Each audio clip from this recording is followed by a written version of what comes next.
There we go. Hey guys, we're back with Pokemon Violet. So this is the second of the event raids. Hello Connor, good to see ya. So we are going to be doing the Skeledirge raid, and this is going to be a rather short stream. I only have a very limited amount of time today, so probably two and a half hours will probably be the length of time that we'll be doing this. So the goal is for today is to do the Skeledirge raid, and then we're going to do some shiny hunting. And of the Pokemon I want to shiny hunt, I think I want to go for things that are in Paldea, because I decided to just do a quick squiz at my shiny decks. And there's actually only a few more Pokemon we can catch in Paldea. So that is Mousehold, which would have to evolve, Garganackle, Bellibolt, Shroodle, Clorf, Still, which kind of sucks. I've really wanted a Clorf and I have yet to catch one. It's one of those Pokemon that just has eluded me. The Capskid line I have not touched at all. Tinkertuff, Wiglet, Cyclizard, and Baxcalibur. And then that's pretty much all the shinies we can get in Paldea. I believe besides the starters, that's all. So if we're able to do those hunts, then I guess that will be pretty good. Alrighty, first things first, I'll quickly go over the build despite, I mean, this thing is about to end, I believe, tomorrow or today, so there's not much. Hey AJ, good to see you as well. Oops, I better pull my event one to pick. Give me a second. No, I still haven't got that Snorlax. Alright. Put that to the side. Alrighty, so we have this Komodo that I have had. I actually had him trained up for something else, so I had to use one of those fresh start mochis, and I've only got one left. So I might have to consider doing some of that was it Ogre Ousting in order to get some more of that mochi, because the fresh start mochi is super handy just for resetting things. Ground Terra type, max attack and special defense, a little bit in HP. Throat Chop, Screech, Bulldoze, and Earthquake. And the reason we need to do this is the Skeledirge has Unaware, so we cannot set up on him. If you are aware of what Unaware does, it is basically like what Quagsire does, where you just totally ignore what your opponent's stat increases are. But I believe it also includes you as well. At the very least, we can Screech it. And the Throat Chop is basically there to stop him from using things like Torch Song, Disarming Voice, and something else. Just basically, we want to avoid him using Torch Song. That's probably the biggest takeaway from this, just because Torch Song is really powerful due to it always increasing special attack. Still have a little bit of a cough, so if I do go a bit muted, that is why. It is getting a lot better, but it is still quite an itchy sort of throat situation. Okay, I need to give him the Shell Bell. That's something before I forget. One thing we do have to note in this particular raid is we want to make sure that we do not get our Believer. If we get our Believer, we immediately quit.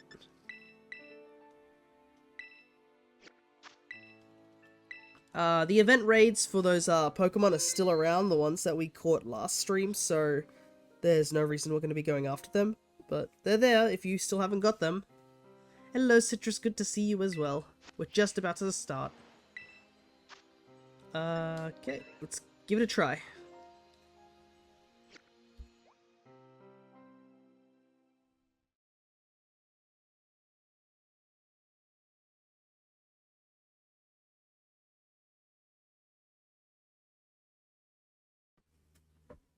Alright, so the strategy here is we're going to switch between Throat Chop and Screech until the shield goes up, pretty much.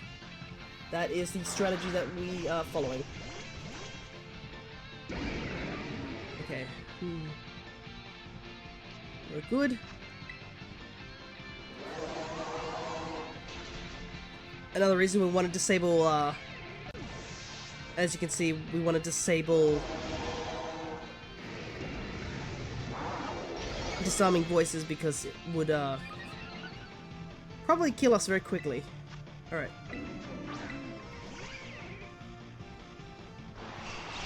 That flame charge is kind of annoying. Ah, here's another thing that we have. We actually have bulletproof, so Shadow Ball actually doesn't affect us.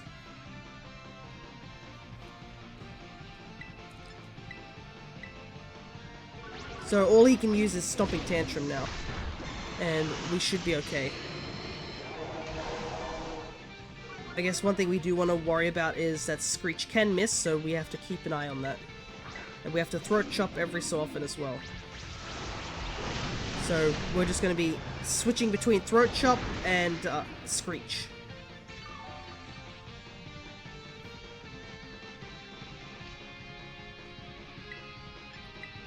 And once the shield goes up, we switch to Earthquake.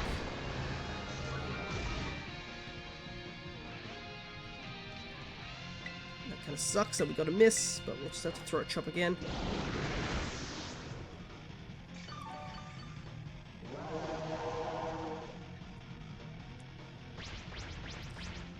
He is gonna... I might use a heal cheer here. Unfortunate, but we kind of have to right now, so that we live.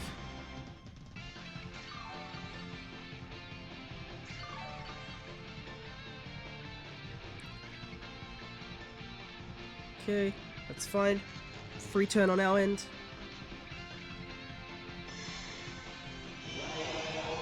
We are probably going to eat a Shadow Ball here. No Pipe Voice. So, gotta go back to Throat Chop again. He is still paralyzed, so we have at least that as advantage, but it does suck that we missed one Screech, because we could have gotten a little bit more healing from the Shell Bell.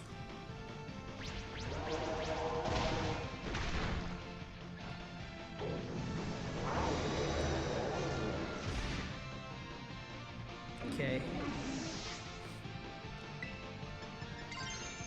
We did Throat Chop, so we're gonna go straight to Terra. This is a bit messy, I will admit, but I haven't really looked up any other guides for now, so gotta do what I gotta do. We just want to get through this and catch the Skeledirge.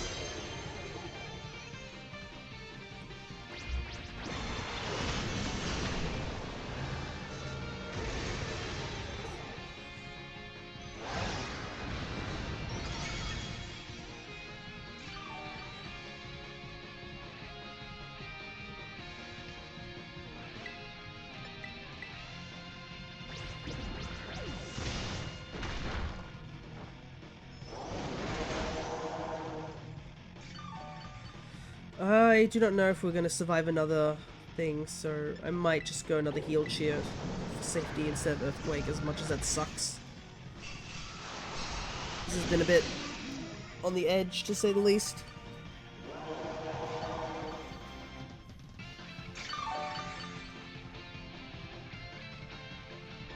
But the reason we also don't want our Believer showing up, actually, is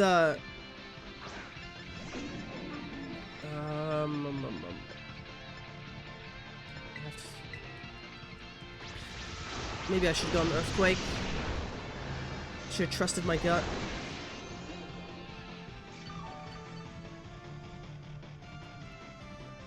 Will we live this? I do not know. I guess we'll have to chance it.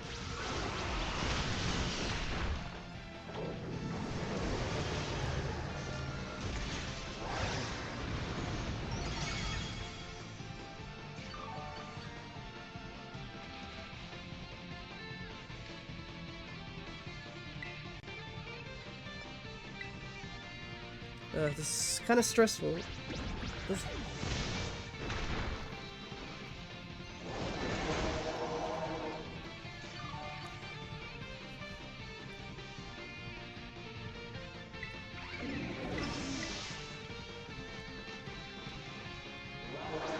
I think we're not going to win this, unfortunately. This is a bit too tight. If we didn't miss that Screech earlier, I think we would have had a better chance. But missing Screech earlier definitely screwed us over.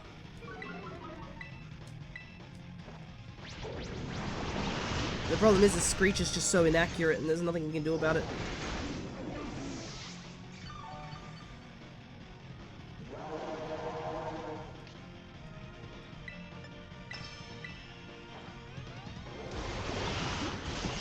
I have no idea how we went first, but I'll take it.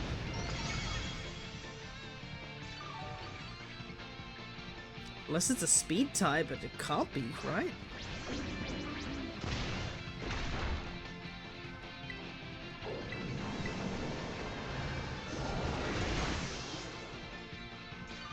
Unless he got hit by something that lowers speed. That's my only thought.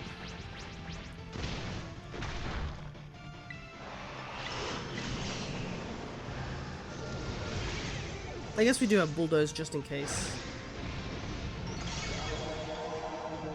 Okay, shield's down.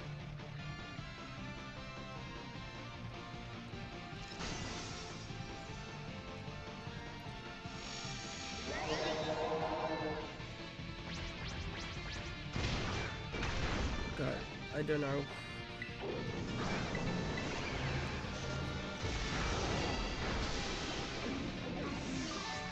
Kinda wish I had someone to assist with screeching, but I don't think any of these Pokemon can learn it.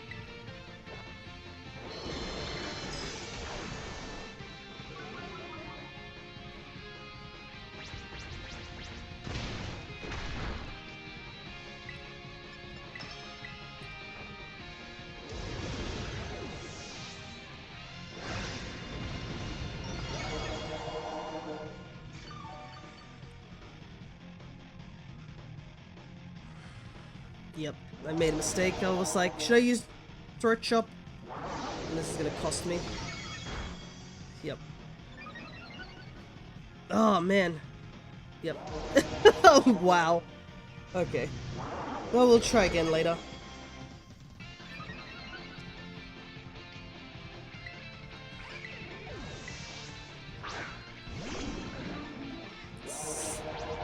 Yeah, so this is why we have to avoid the, we have to use Throat Chop, is specifically for Torch Song. Torch Song will just totally annihilate us.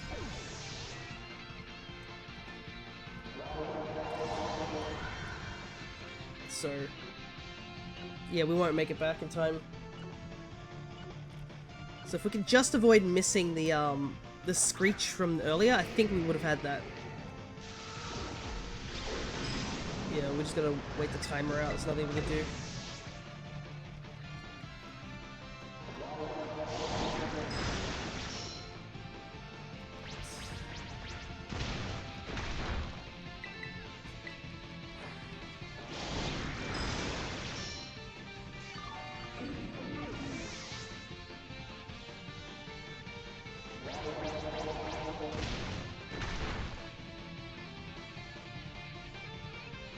Yep, there we go. Alright, let's try this again. A bit annoying that we missed that screech earlier, but it is what it is. Screech is so inaccurate at times. Which is so strange. Like, I'm pretty sure there are attacks that, like, lower your stats a lot more. But I guess defense is pretty important, so they don't want to make it too overpowered. Anyways.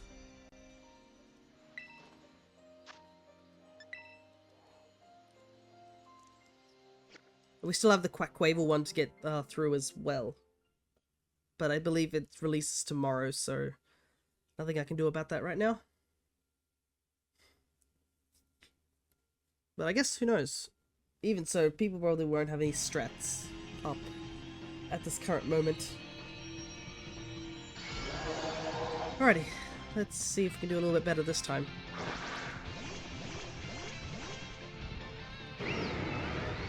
Okay.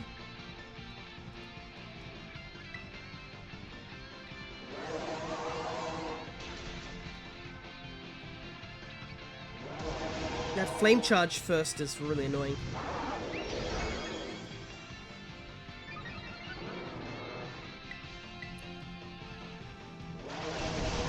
Wow, I can't even do anything right now. There we go. You've taken so much damage straight out the gate.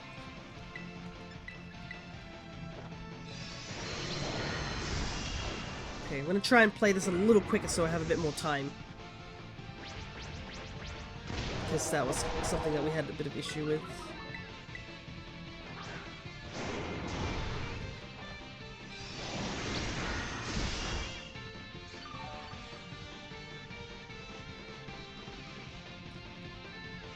Okay, Shadow Ball, fine. Yeah, waste a turn. Please hit Screech. No, come on, it missed again! That's so aggravating! It did the same thing as last time, actually. We missed Screech on the second turn, too.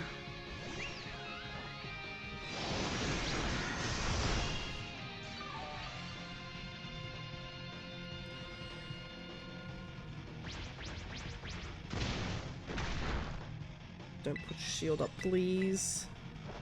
Okay, good. We got another Screech in at the very least. So he's dead. -4. Better than nothing. Maybe it's also because the allies aren't doing enough damage to activate the shield, which is helpful. So we have a bit of time.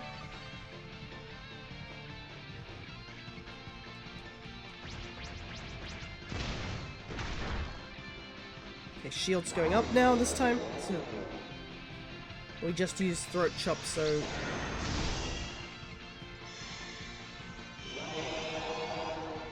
we want a Terror here. Okay, we have -4, so we should get a little bit more damage this time around. And we have plenty of time on the timer, so that's at least one good thing. Let me just switch that over. I guess a big reason is because Sylveon probably isn't doing much damage due to it just using Moonblast constantly. Okay, we're in a slightly better position now. No Spadef drop, please. So much damage.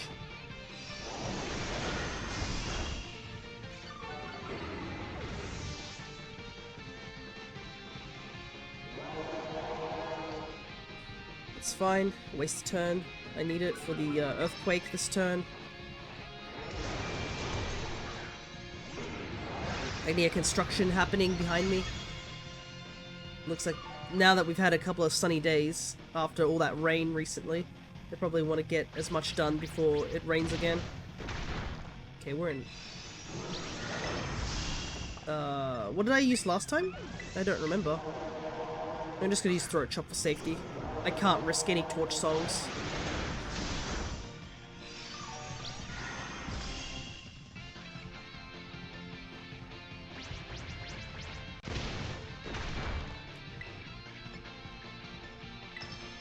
Another Earthquake. I want to use Bulldoze, but I probably want to use it a little bit later.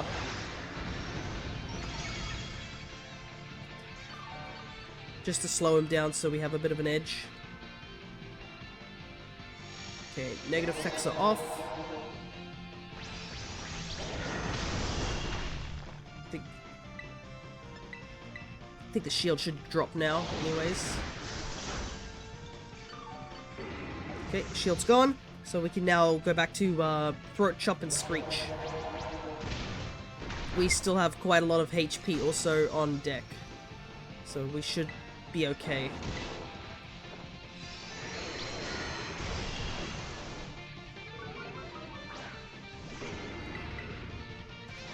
Throat Chop this turn. He's also not faster than us, so I don't know what happened. For some reason... something must have lowered his speed. That's all I can think of.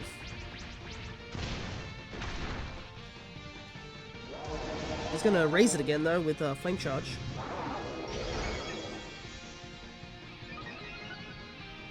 Okay, he did do Throat Chop, so I might use Earthquake to try and get some of my HP back.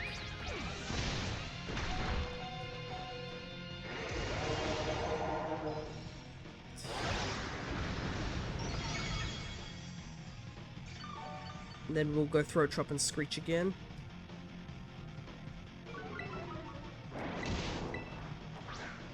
And then... oh, I see. The Haxorus is using Scary Face. Oh, okay. That's what it is. I just saw it proc next to me. Screech this turn.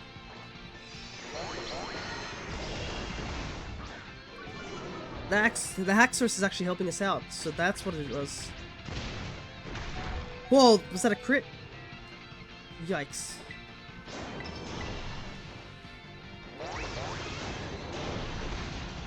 he might go down, question mark? No.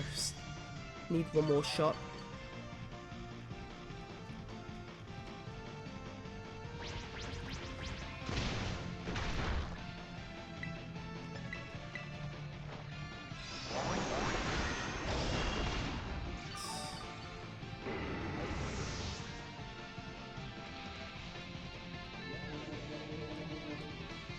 Alright, we win. He wasted his last 2 turns.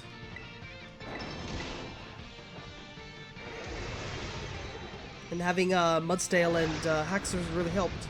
I think Mudsdale did quite a bit of damage output. Because I don't think Sylveon really did too much this run.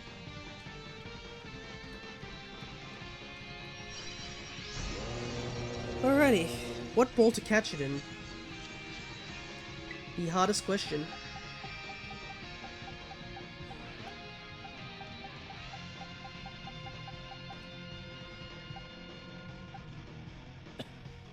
Well, the shiny goes like a purpley color, so there's something to consider. I don't really have anything. I only have one Dream Ball, and I don't know if it will fit. Maybe the white and purple color. Yeah, let's use the Dream Ball, I think.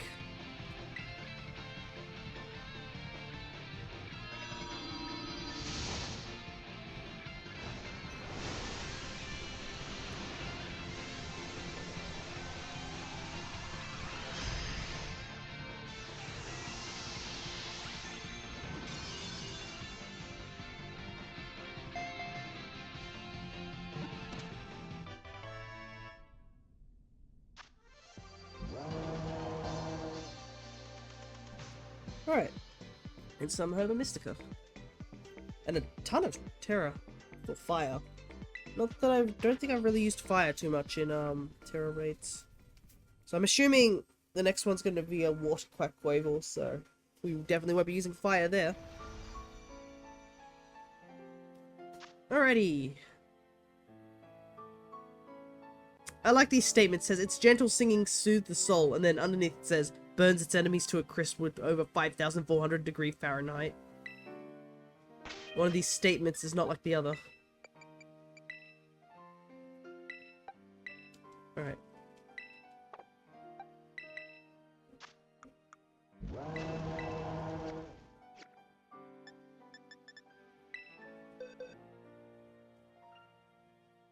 Let's put our Komodo away. And I've cleaned out the boxes a little bit, so they're a little bit neater. We have our 2 starters and 1 more space for Quackquavel. Alrighty.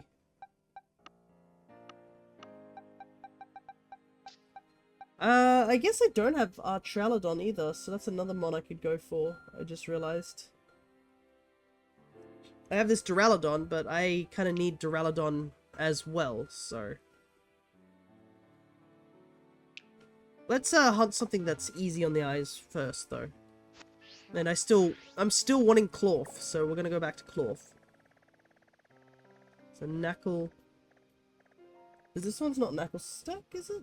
Yeah, this is Knackle Stack. So we could use that, because I need Garganacl as the full Evo. So this is pretty good that this is here. Actually, we might go here first. Alright. Shiny hunting time.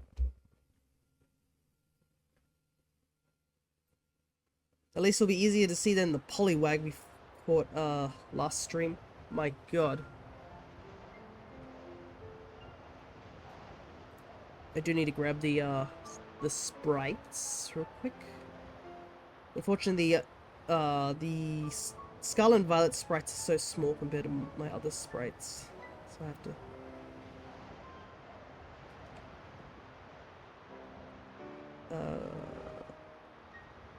Go. Right there. I do like this little lad. He's so silly looking. And he really does look like a Minecraft character. I wonder if they've put him in the Cobblemon yet. I mean, him and his line are the perfect mons to have in Cobblemon. Alrighty, let's see. Wow, they couldn't have picked a worse spot. My goodness. It's just it's on the side of a hill that I can't stand on. Surely there's better locations to hunt this guy. And again, that's why we have a handy dandy thing on the side. Let's see, Pokemon, shinies. These are rock types, right? Yep, this looks good. Shinies. Hello, Ray-Ban, good to see you. Now that Ray-Ban's got like a massive Whale Lord icon, it's very easy to see. Knackley, Dondozo that we can't get. Garganackle. Ah, we don't want Garganackle. Because Glimmet and Glamora can be found, so... I guess we're hunting Knackley again. Okay. Because there's not really a good place for, I don't see anything here for Knackle's, Knackle stack. On this guide. Without it being like, oh, go hunt Garganackle instead. Okay, gotta change this icon again. Well, I'll put this guy here. We still have to hunt for, Cloth. They're both rock types, actually, so finding one or the other is good. So, we need to go here, I believe?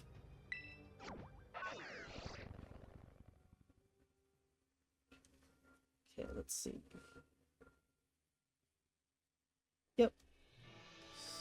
So we need to go right around here, apparently.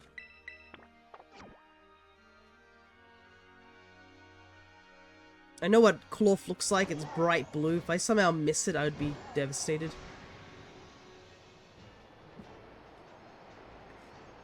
Apparently, they're pretty good to be hunted here. Might as well give it a try, after all.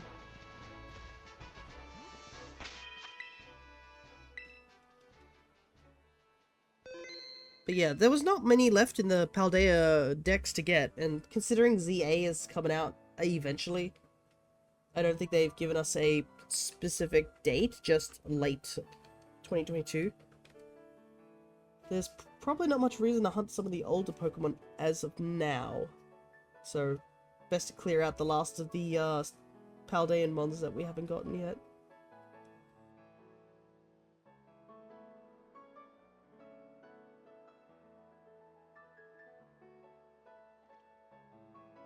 Apologies, it's just... As much as I don't feel sick, my face is definitely one of the things that does feel sick still. So I'm trying my best not to mess up the audio with me just hacking away. But don't worry, I'm not dying, I'm just still in the midst of my cold, but it's very much on the tail end.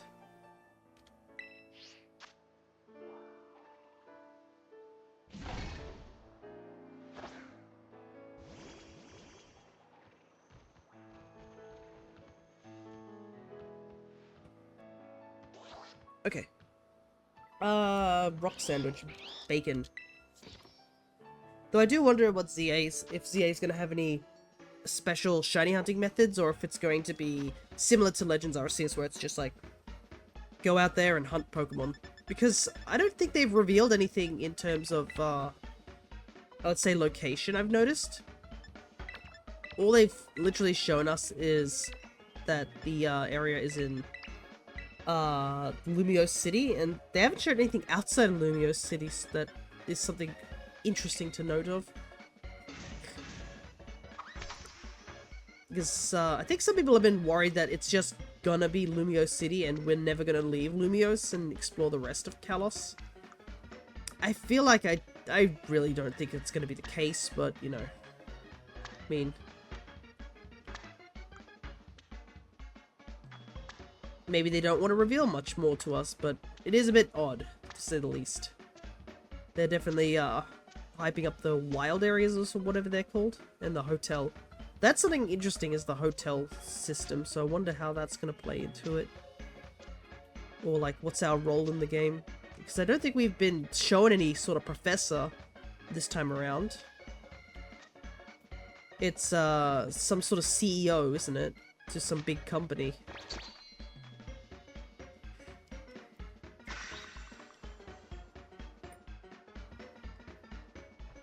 So yeah. Which I don't mind. Something different is always good.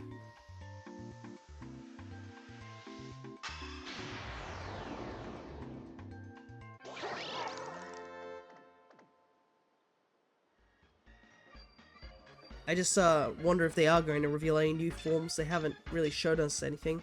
I can't remember when they started showing Hisuian forms to us, back when Legends Arceus first came out. So that could also be a thing.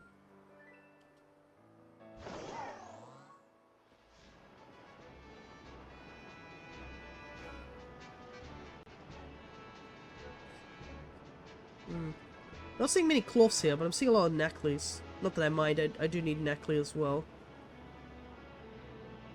The sooner we find Knackley, the sooner the better we can go and hunt Cloth. Because I swear, no Pokemon has evaded me this hard, I think, besides, like, Toxel and Cloth. And I genuinely do not know why. Like, Toxel I've hunted just, like, on-off. Just like, oh yeah, I'll do it because I still have, like, a Poison Sandwich on deck. But Cloth I've legitimately, like, said, I'm going to hunt for this Pokemon, and just nothing.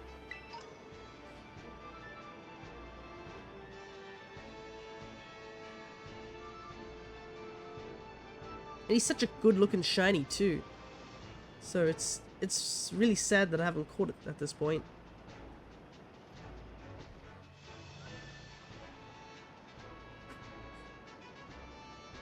But yeah, I don't know what I'm gonna do once what is it? These event raids are done, because it's gonna be the pseudo legendaries, and I'm not sure if I'm too keen on doing the pseudo legendaries, like streaming them, because a lot of these event raids I've just been like, okay, we do it once and then we leave, sort of thing. We used to do it with like a bunch of other people playing, but I noticed that due to time zones and stuff like that, it was a bit hard to get a group to, you know, join together and hunt, and I found it's a lot easier to do it solo. And, I mean, we know what the pseudo-legendaries are. Like, the only reason you'd want them is to get the mark on them. And any hidden abilities. Or a guaranteed catch on them in specific balls. So, I don't see too much reason for us doing those. The only thing I can think of is that they might do more shiny raids, and I'll keep that in mind.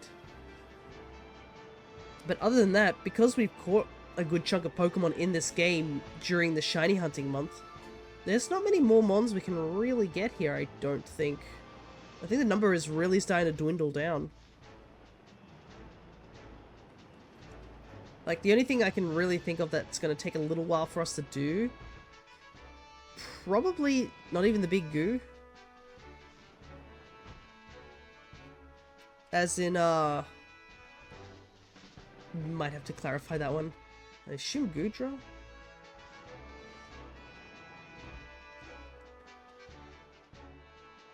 Yeah, we've already caught Goodra, and there was an event for Hisuian one too, so that's done as well.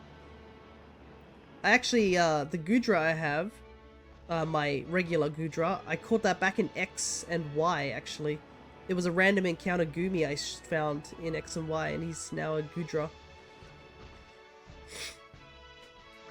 More Goodra, yeah. Well, unfortunately, we're all done with Goodra in this game, as well as in Hisui, so there's not much we can really do in that regard. And as I was saying earlier before stream, we don't have many Paldean mons to go after too. Like I said, I think there's only 8 or 9 left. So that's why I'm doing a little bit of a short hunt for now.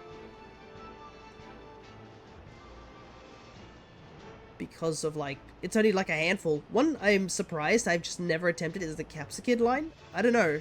Maybe it's because I'm just like meh about the line. But, I mean, I still have to hunt them. Oh, there we go. Thankfully that was rather quick. I don't think we can put him to sleep with Spore, but... Oh, he's got a mark. That's always nice.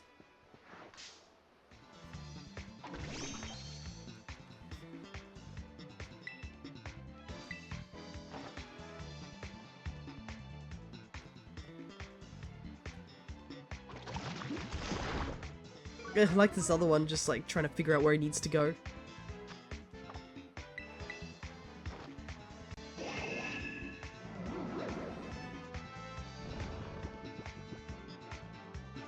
But yeah, I'm pretty sure I posted the VOD of us hunting the Gudras. But then again, those VODs are long, so I wouldn't be surprised. But I'm pretty sure we caught Hisuian during Shiny Month. Alright, let's head over to that other area, because I didn't see a single cloth here, so I think we're in the wrong area. I don't think there's any other rock types that I need, besides cloth from this area. So hopefully we find him. And we'll check on this guy. The early riser. Nice, the dawn mark. So this one will be our Garganackle. Nope, that's a Pokedex. That's a wrong button. I'm pretty sure it's like more around here, right?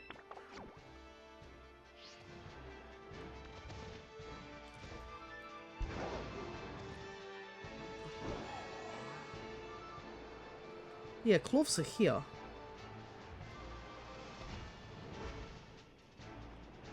So I don't know why that guide says they were on the other side. Clearly the cloths are on this side.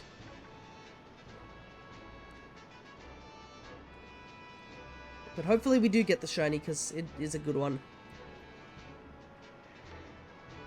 But I think pretty much if we do shiny hunting in this game, it'll start dwindling down to just Masuda method, I think. There's 5 Pokemon that I probably want to get Masuda methoded. That is the Skeledirge line, the Meowscarada line, the last Quaxley that we need. We need the Fire Breed Tauros, which I can't natively get in this game, so we'll have to Masuda method. And the Own Tempo Rockruff to get the Dusk form, is it? Because I still, I actually need all 3 Lycanrocs. I do have a Rockruff, but I only have like 1, so I haven't evolved it or anything like that. And that Rockruff was actually found in this game, when we were still doing the main story, I believe. So that was a full odds one.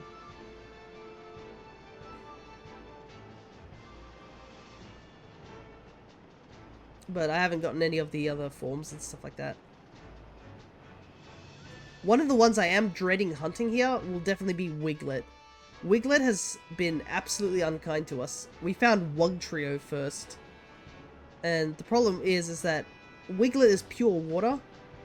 So it basically overlaps with everything else on the beach area. Including its own evolution, so... kind of rough to say the least.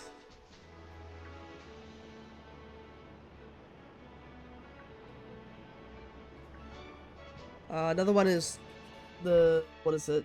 Excalibur shouldn't be too hard. We just have to eat a dragon sandwich to eliminate everything else, so that's fine. It's more that, what's it called? It's not Frigibax, it's the smaller one, whose name eludes me at the moment. Yeah, the shiny's kind of not that noticeable.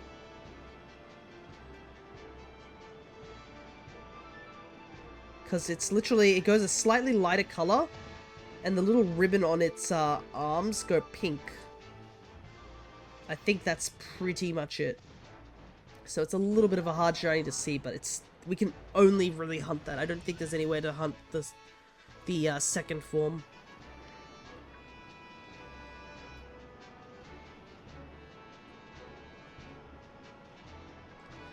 Archipelago. Yeah, maybe Archipelago is Archipelago the middle evolution? I don't know why I can't think of the name now. I'm just gonna take a look because it's bothering me. Okay, Frigibax is the baby. Okay. It's Archipelago that's the middle evolution. I have no idea why I was mistaking them, but the funny thing is I already have 2 of them, and the reason I have 2 Frigibacks, one I caught, I believe, on shiny hunting, like the shiny hunting stream. The second one is the one that, like, was purely accidental. So I was trying to clear some of the goals that you have in Pokemon Home in the mobile app, because there's a couple of like little goals. You know, there's nothing to them really. It's just you get a sticker or something really small like that to put on your profile. And there was one, actually not just one, there's a ton of them, which are like, transfer Pokemon in this particular ball. And as somebody who tends not to use certain balls, that can be a little bit hard to get all the goals. So I have been chipping away at that, and one of the ones that we did, like I think on stream, was for the sports ball, and we ended up with that shiny Scyther in a sports ball, which was pretty crazy. But funnily enough, it was the timer ball that I didn't finish that goal. So I was like, oh, I haven't finished the timer ball. And I happened to be up in the mountains when I loaded this game, and I saw a Frigibax, and I thought, you know what, let's just catch the Frigibax in a timer ball and just Masuda method this guy. Just, you know, whenever I do anything related to egg hunting, I always do Masuda method, just on the off chance that I might get something. And, yeah, I believe within 12 eggs, shiny Frigibax in a timer ball. Which is it wasn't even a ball I wanted it in. I was like, no. Rigged. It really is. It's rigged against my favor. I didn't want it in a timer ball. Timer ball is useful, but it's not a pretty ball to me. And I think a big reason is the animation when you send a Pokemon out is this weird looking timer, and I'm just like, eck. So I was just like, okay. I mean, I've cut my losses. I'm not going to completely complain. It's under my ID. But yeah. I believe we also do have a, what is it? The Fire Breed Tauros somewhere in here. Because somebody traded it to me, or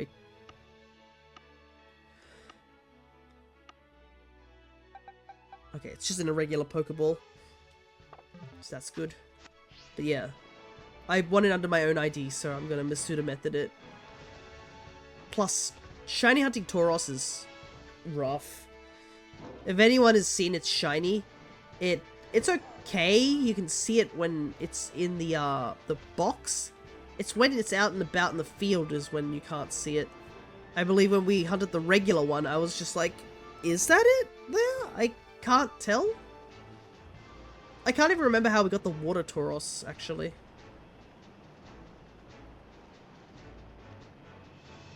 Because I'm pretty sure I have the water one. Oh, I think it was, an outbreak, I think, question mark. It's been a bit of a while. I mean, Tauros is fine. It's an interesting mon in terms of getting a Paldean and getting 3 forms, but I mean, that's pretty much it. The shiny's really unmemorable to me. It just goes a darker black color, or it switches the horn color with the body color. So to me, that's not really that interesting. I tend not to remember those type of shiny encounters.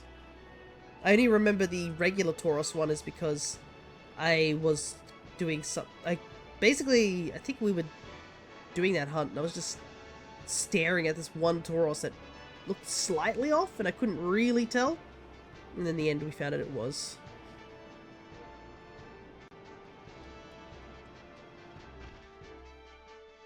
But, another hard hunt is going to be the Mousehold hunt. I will attempt to get the 3 Mousehold family, as awful as that sounds, but that's probably going to be one of those long-time goals where I'm not going to do it anytime soon. Just because of the absurdity of that hunt. Because Mousehold... Well, Tandem Mouse is already hard enough to see. And I don't even think if I, like, adjusted my screen color, like, to help with that, it still would be absurdly difficult to find due to how small it is and due to how subtle the shiny is. I only have one tandem mouse just in general, because I think I hunted it off in an off chance over at Kitakami. I probably would hunt it in Kitakami over here, because you hunt it in the Paradise area, which has a very solid brown ground with very little grass, which makes it a little easier to see the mouse hold. And there's not really much in terms of normal types overlapping there. I think before the DLC dropped, the only place you could get tandem mouse really frequently was heading towards the what's it called? The Elite Four, I guess? That road between there. And it overlapped with Igglybuff and something else, like, so it wasn't terribly ideal.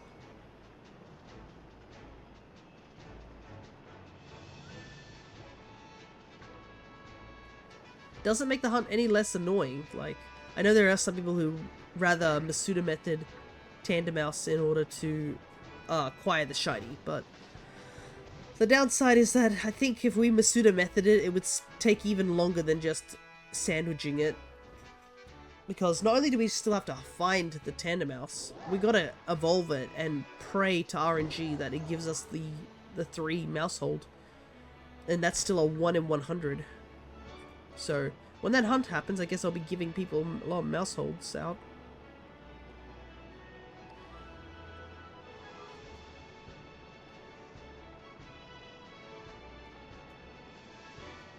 Or maybe I'll just evolve a bunch of them, and if they don't, I'll just keep some as the tandem mouse and give those to people. Because, I mean, it's still a tricky shiny to find, so a lot of people don't attempt it. Never tell me the odds, they scare me. Yeah, the odds are rough, to say the least. The only reason I have shiny to Dunsparce is because I used RNG. That's the only thing.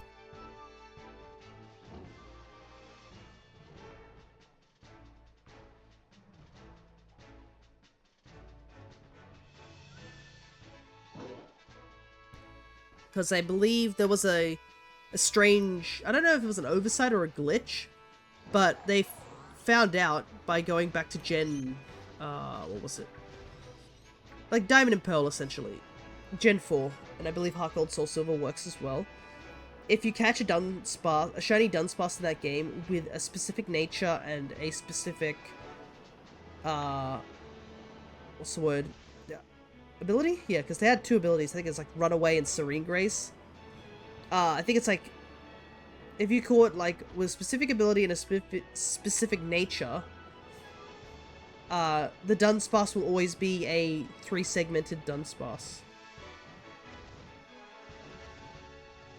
So, since I had a cute charm file in that game, I just found a synchronized Pokemon with a bit of handy-dandy like switching up and stuff. I managed to catch the exact Dunsparce I needed for that to get the 3-segmented one.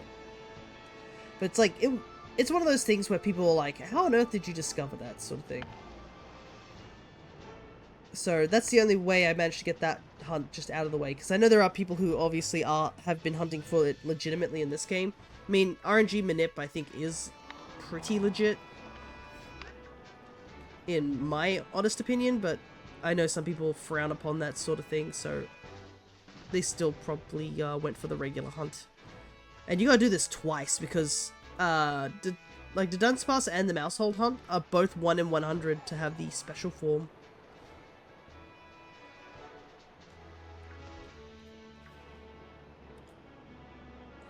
If the, at least with Dunsparce, the shiny is a lot more noticeable, so I think that's why a lot of people prefer to do that hunt rather than the Mousehold hunt. It's kind of why you see a lot of YouTubers and stuff like that have videos on hunting for 3-segmented Dunsparce over hunting for Mousehold, because I think a lot of people who hunted for Mousehold lost their mind. So yeah, I probably will have to hunt this eventually, but I feel like it's going to be one of those, the last few shinies. Because there's plenty of shinies we still haven't gotten that are probably going to be less tedious. Heck, like I need to go back to Ultra Sun and Ultra Moon, get some SOS hunts done. We need to go back to Dynamax as well. The Ultra Wormhole's also another thing we can do. So we have plenty of options and other things to do. ZA is going to be an option soon. I'm hoping the shiny odds are a little bit better in that game. But more importantly, I'm hoping Furfro's trims stay, like, tradable. That's kind of the big thing.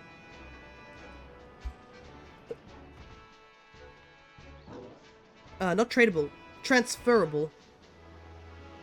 Because that's kind of why that Pokemon's being held hostage in Pokemon Go, is the fur trims. So they make ZA an easier way to get all the fur trims. I would immediately get all the fur trims I need for Furfro and have them under my own trainer ID.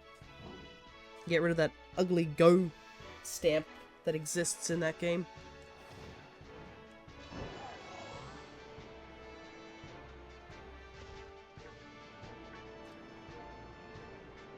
And there are a handful of shinies I haven't gotten in the X and Y gens and stuff like that. I'm missing a couple of Gen 5 mons, but I left them for this game to find them, because I can technically RNG manip them in Black and White. I think Black and White's RNG manipulation is actually one of the easiest in the series, because the difference between it and Gen 4 is Gen 4 you have to hit a specific frame twice in a row, whilst Black and White you only need to hit it once. So you have a lot less room for failure, or not a lot less room, I should say. You have more chances of succeeding, because you only have to make one hit with the frame. So I have been using that for a lot of egg hatching shinies and stuff like that, just to get some of those ones.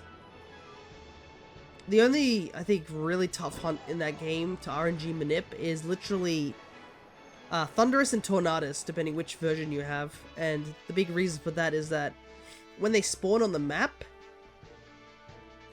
they create a big rainstorm, and every time the rain and thunder cracks on the screen, that actually jumps the RNG forward. So even if you do try and hunt for those as a shiny, you gotta hit a frame, and you gotta hit it randomly, which makes it a lot more difficult. And it would be far better to hunt them in Dynamax or the Ultra Sun and Moon wormholes. Downside about that is that with the wormholes, we can only get one, and I need 2 of them. So we most likely would have to go over to Dynamax and hunt them there as well, so that we can get 2 forms, because we need the regular form and the Therian form. It's the reason I'm gonna have to, like, use my second Nintendo account that I have and get another one of the Enamorus as well, because I need two shiny Enamorus to get the Therian form. I just haven't touched that because I probably want to do it once I have every living dex in the game, because I've completed the living dex for Brilliant Diamond, Shining Pearl, the Scarlet and Violet's 3 ones, Legends Arceus, and I think that's it off the top of my head. The only one that we haven't finished yet is Pokemon Let's Go Pikachu and Eevee, which I plan to do a stream session of that eventually, where we do an entire living dex in that game. Hello there, Blub, good to see ya. We're hunting Cloth, as much as I haven't changed the image. We already found the Nacli that we needed. We're just hunting a couple of Paldean Mons, just for a couple of hours. We're only going to have a very short stream today, so it's just a relaxing sort of stream. No stress, no thoughts, shiny Pokemon only. And it's also because I'm still under the weather. I am a lot better than I was, like, when I last streamed. But, yeah, I still got a bit of a nagging cough that just won't go away. The worst part is that, like, the more you cough and stuff like that, it just makes your throat sorer. You're like, I don't want a sore throat, but, like, the coughing is just a thing that keeps happening. And it also sucks because at work, a lot of my co-workers have sort of want me isolated outside due to the coughing. And I'm like, eh. Which is understandable, they don't want to get sick, but they keep telling me I need to go home, and I'm like, I'm technically fine, it's just my nose and, like, the coughing. that's getting in the way.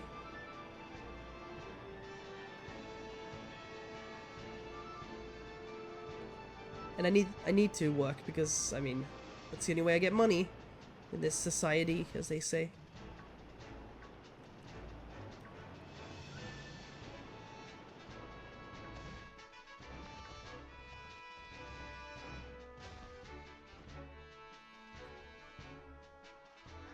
Wow, big stretch. But yeah, we streamed quite early today. I think we started 8:30. Just because I do not have much time today, and I wanted to at least squeeze in the stream so we can get the Skeledirge Raid done. And we have plenty of time for the Quavel one next week. But I was mentioning how I probably won't do the pseudo legendaries on stream. If we do come back to this game, it most likely will be just to hunt the last few shiny Pokemon that we can in this game. Which will probably be all the Paldean Mons. Unfortunate, but...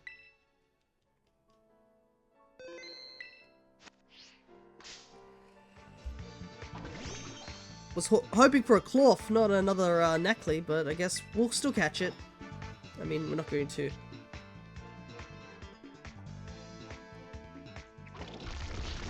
Not going to deny another shiny.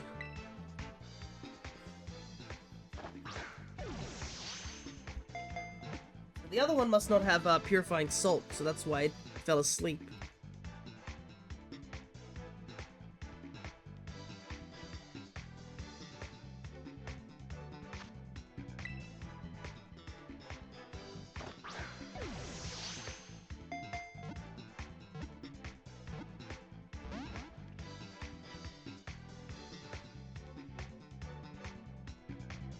Wonder if we're gonna have to switch over to Breloom. We'll try one more Luxury Ball.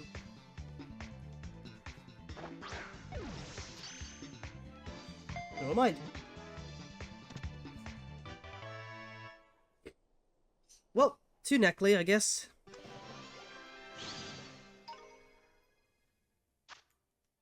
But I still need that claw. No mark on this one. How much time do we have left? Oh my goodness, 4 minutes. I think the game put that Necly as a cheap joke. Because I have a feeling that we're going to go another sandwich without a shiny Clorf.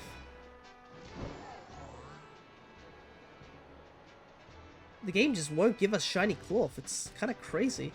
I'm pretty sure this is our 6th or 7th sandwich that we've actually used to hunt Clorf with no results. And he was like one of the first shinies I wanted in this game. He might be the last shiny I'm gonna get.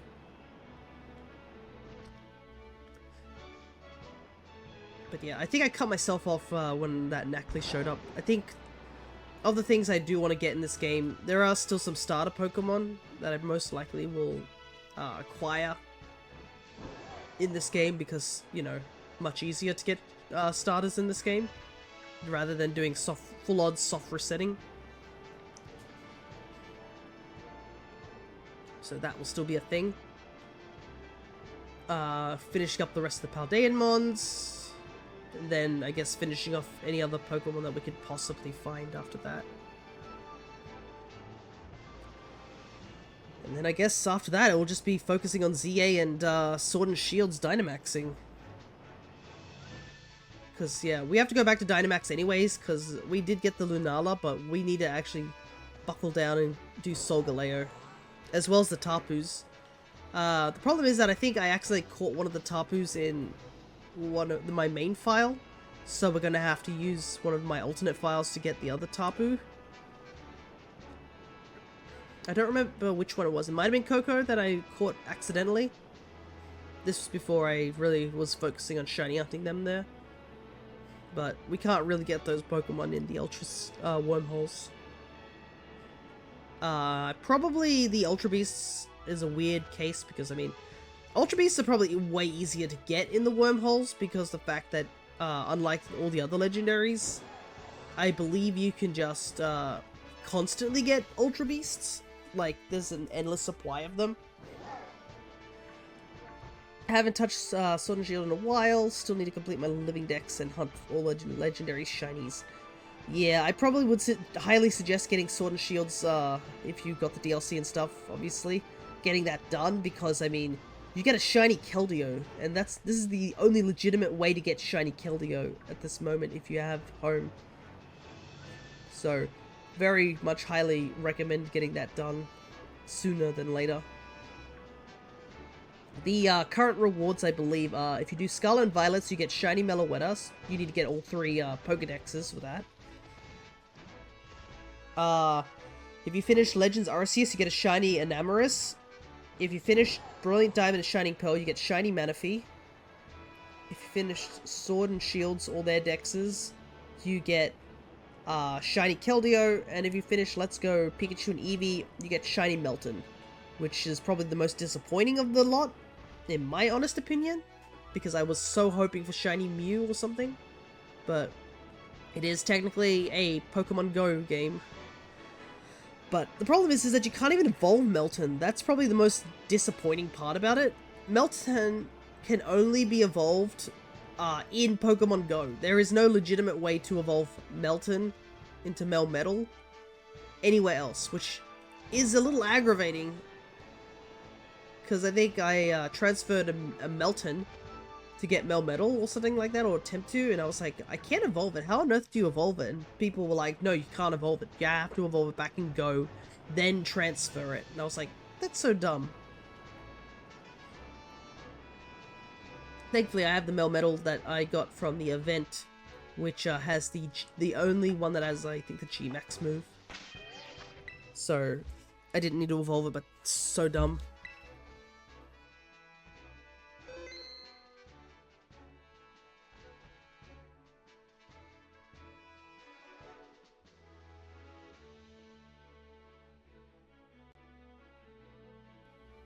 Legends, I also still need to complete my decks. Just too many games to play, especially outside Pokemon games. Yeah, I know that feeling. Luckily, the dexes for those completions, there is no what's the word? There's no time limit, so you don't have to worry too much on that.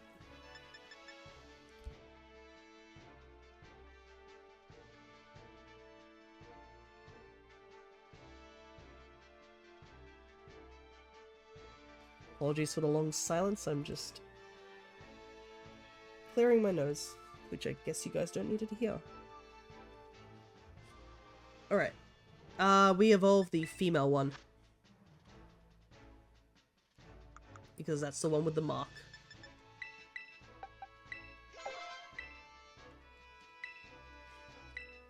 I don't think we need to do anything special.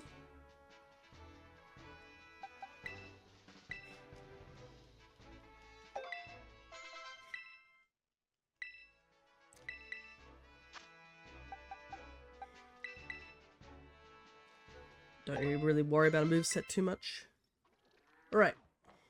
First stage.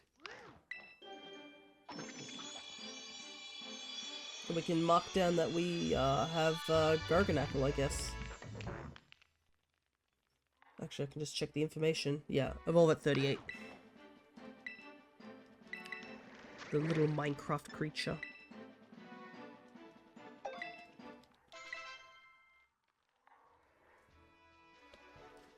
Alrighty.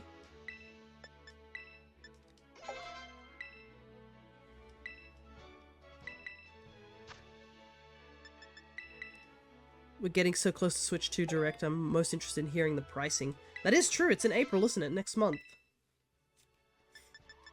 I will be reacting to that, so you guys will get to see that particular thing. Oh, it's 38, not 36. There we go.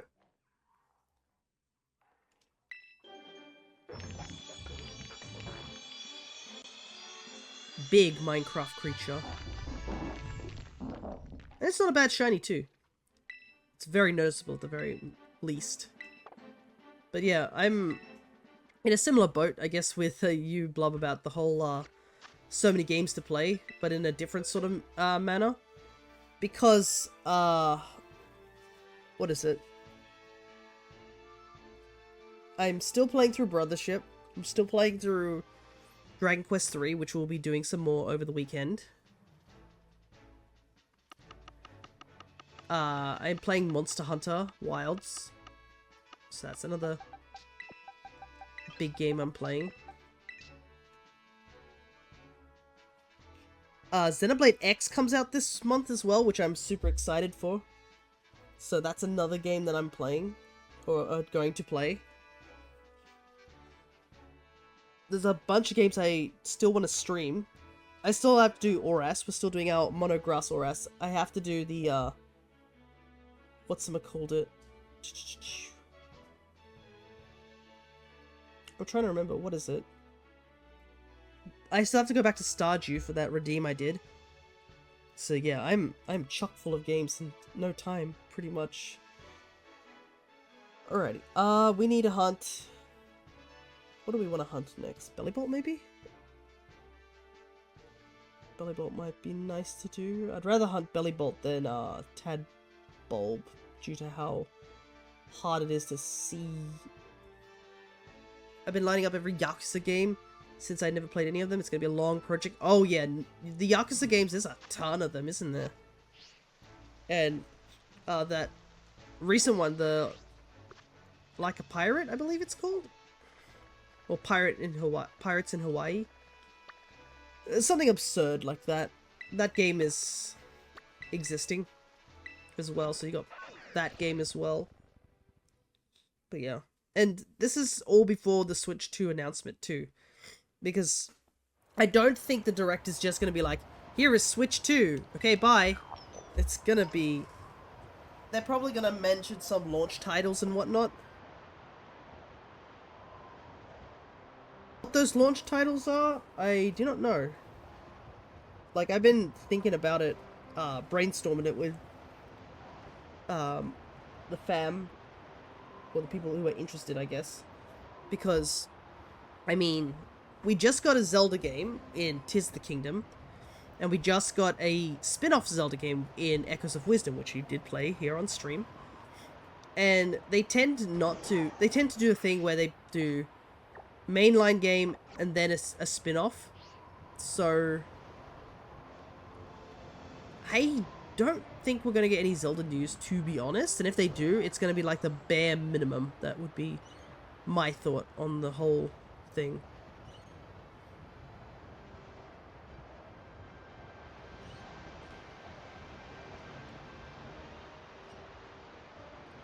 Okay, so apparently up and down this river we can get Bellybolt. Problem is I need to find somewhere to eat in this blizzard on the side of a mountain that's very slopey.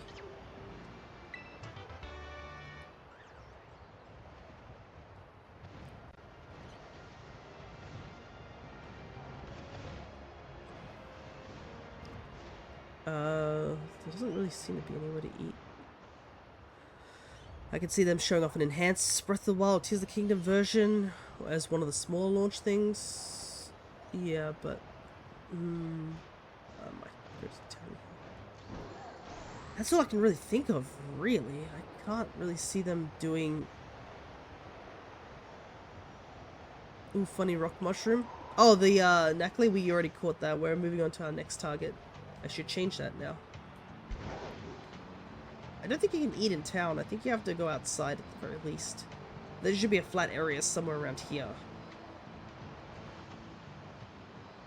Man, we are so far away from where I want to actually do the hunt. It's just because this whole area is just a mountain.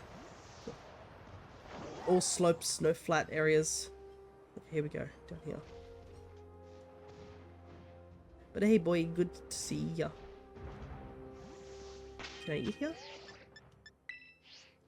Nope.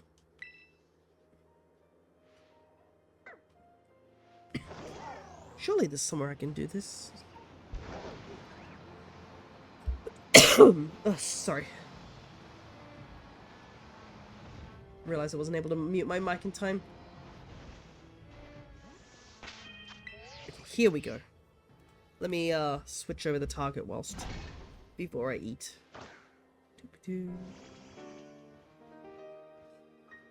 We need Belly Bolt. The thing is that Belly Bolt is super easy to see. It goes yellow. Tadbulb, on the other hand, is really bad. This is Tadbulb's shiny.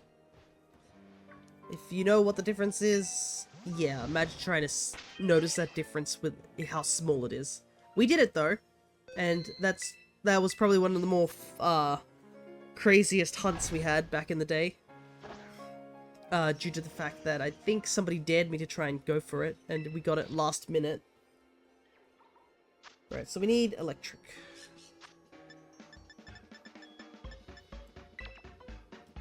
So 2 of these.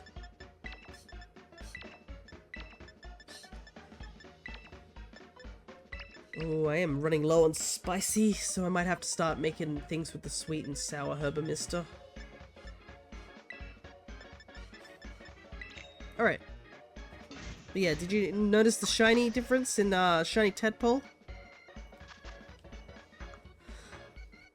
I hunted shiny tadbulb in an outbreak that was inside a laggy river, pure torture for my eyes. Yeah, that's pretty much why we're trying to go for Belly Bolt over. Believe in you, I somehow spotted a shiny Mousehold even when I wasn't hunting. Well, it'd probably be Tandem-Mouse over Mousehold, but yeah. It is possible. I have one myself, but we were just discussing about the Mousehold situation because we're going to have to catch a ton of Tandem-Mouse. With the sole purpose of getting the 3 Mousehold.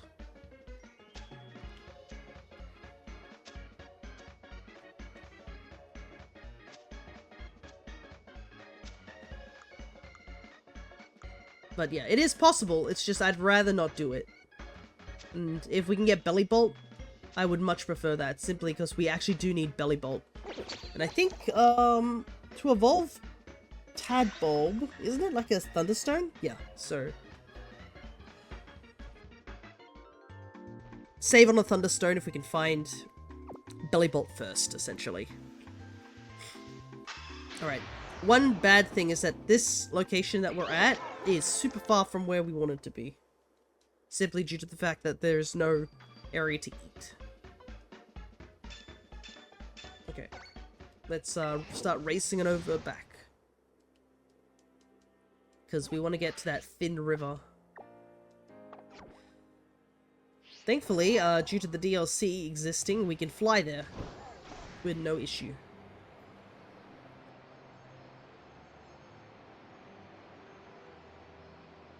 That's a lot of ingredients. I have a website that can help you use less.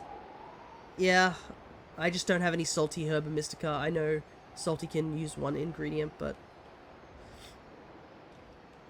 I could theoretically use a recipe that gives me with using sweet and sour, but I'm just using a thing that gets me uses bitter and spicy simply because I don't have any. I don't need salty. But yeah, what I need to do is actually grind up some salty. Alrighty. I still have to check the tadbulbs because they do still get affected by the shininess. But worst comes to worst, we have Golden Go and we just KO a bunch of them.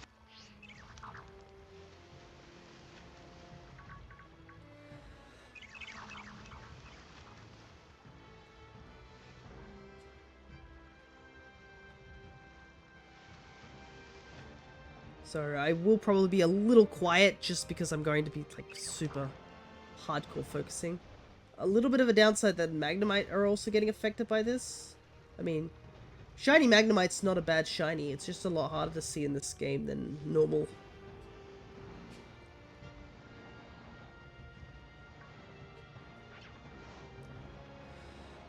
I'm not seeing any other electric types down here. Okay, here we go. There's like 1 group, which is a little not great.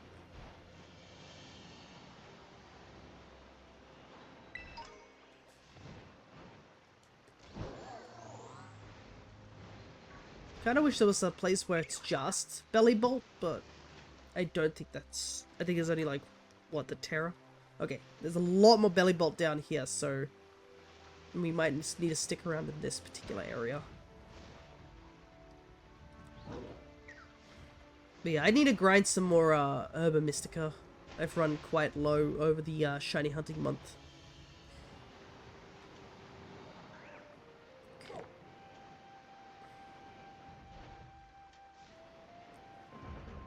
You don't realize how much you go through once you start to really like do consecutive shiny hunting sessions.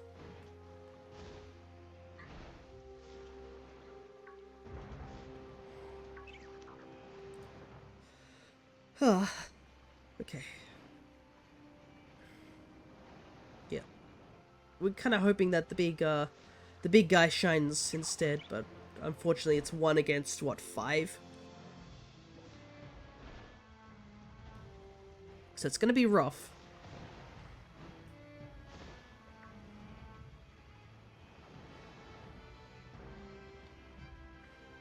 Okay, they don't seem to spawn up here.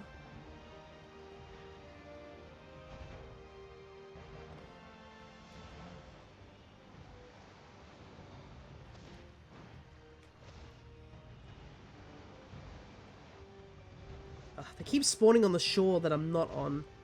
And I have to jump over because I need to check all the little guys as well.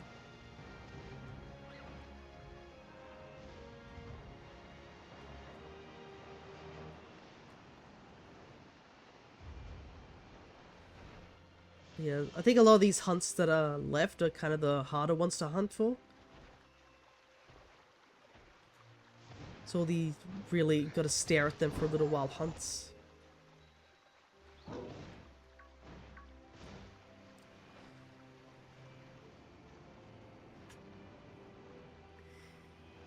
I think the only one that isn't too tough is probably Wiglet, but Wiglet's difficult in the fact that it overlaps with a lot of other Pokemon. Man, the cough is getting really bad. Maybe it's because I'm talking a lot.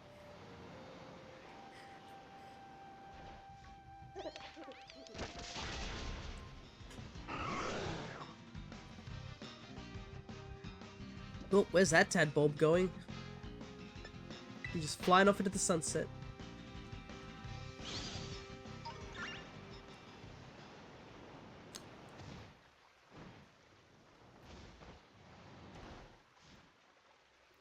Oh boy. Another hard thing is that when the tadbulbs are also swimming around, you can't really tell the tails because you can't see them straight up. Wow, how majestic. Yup. We also have to worry about Glalie around here just because Glalie is aggressive, so it's a little annoying.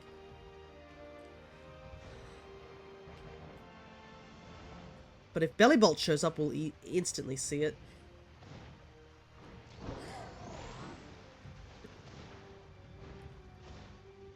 I guess Tinkertuff shouldn't be too hard. I think the only other hunt that might be really hard, Shroodle's going to be a bit annoying, because I believe Shroodle is not that noticeable, actually.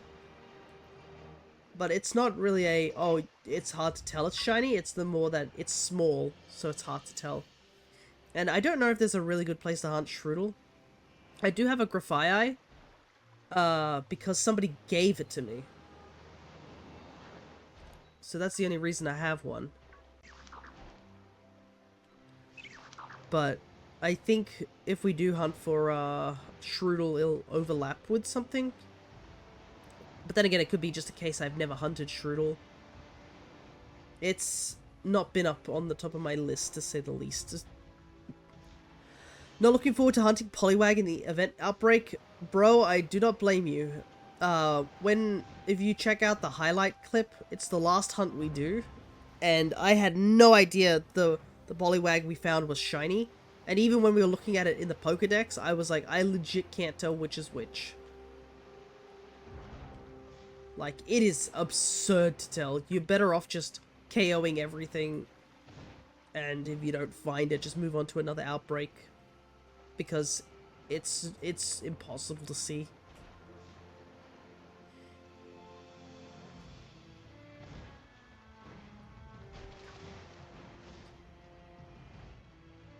Because I think we even, like, put it out against a wild one, just on the ground, just to see if we could see a difference, and there was just none. Nothing.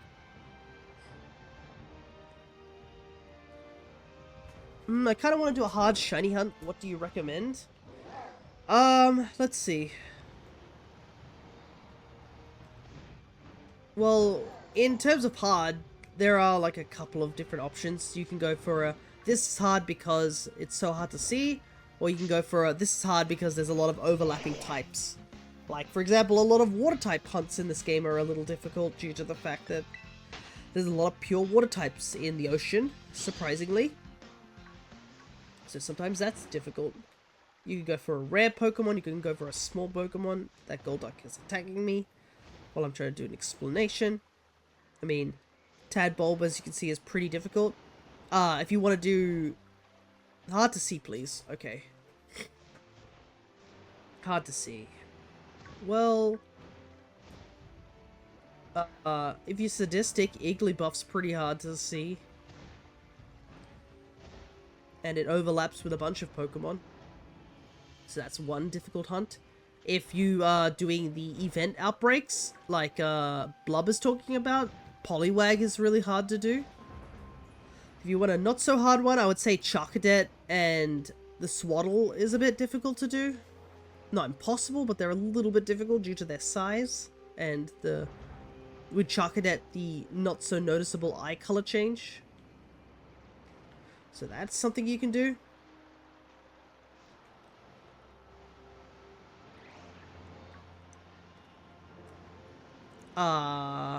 If you have Violet, I would say paradox-wise, Iron Moth's pretty hard to do due to how subtle the shiny is. And it is version exclusive, so some people can't even hunt it. Because I think... Why not? I'll do the little Pyromaniac baby. Sounds good. Good luck at your hunt. We're all just chilling and hunting here. But now that we're just sort of chilling and I'm just staring at things, I can tell you something interesting that, I wouldn't say it happened at work. It happened on the drive home from work. I witnessed something that definitely should not have been driving on the road. Some guy, I assume, I couldn't see the driver because I was driving behind them, and this is the only reason I knew that this was a thing, was the entirety of the back of their car was smashed in. Like, it was completely dented in, so the boot was like folded in half. The glass on the back window popped, so it was just shattered. And it was like just a rainy day, car just crunched in at the back, driving on the road in front of me, and I was just so baffled as to why that guy is still driving that car, or like how that even happened. But apparently, I guess there was no police or anything like that to pull him over, so I guess they were totally fine with it. Or they may have been needing to transfer it somewhere, but it was so bizarre. Like, I didn't even know the car could totally be functioning still. But I guess it's just the boot and the backlights seemed like they were fine still. Maybe that's the only thing that they needed, was that to make sure the indicator still worked. But it definitely was a shocking thing to see when I was just heading home. I was just like, okay, that's definitely not something I've seen ever. Oh, another interesting thing, it was Mario Day, wasn't it, recently? I know for the Americans it was 3 days ago, but funnily enough, when I did, when we played Brothership, in Australia, that was, it was Mario Day for us. And I was like, oh, that's a happy coincidence. Reminds me of it. It's got a slight dented in the back. Oh, yeah. Or like those videos of people being like, oh, let me just fix that, and they like try to fix like a tiny little scratch. They're like, man, alright, looks like it's all fixed, and then they'll walk away from the car and you'll just see the car's just like totaled in the like background. But yeah. It probably also sucks because it's been raining for the past few days due to us getting hit by the, I guess, the aftermath of the storm that happened up in Queensland. So the weather has not been good, but today it's sunny. So I think the weather's getting back on its feet.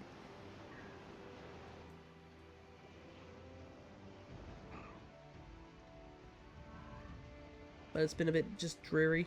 That's another hunt that kind of sucks. If you got Violet, you can do the Dreepy hunt. Dreepy is annoying because Dreepies fade in and out of existence, and they're very small. Their shiny is, it's noticeable, but because they're so small, it's a bit difficult. Man, I'm just talking here and it feels like I'm fighting a cough at the same time. Like I gotta strain my voice not to cough while I'm talking. But good thing that's why we're doing a short stream.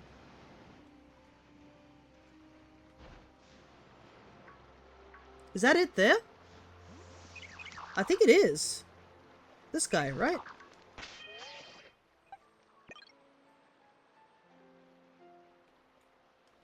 Where'd he go? Oh, okay. He's still there. Yeah, that guy's definitely shiny. Alright, we got him.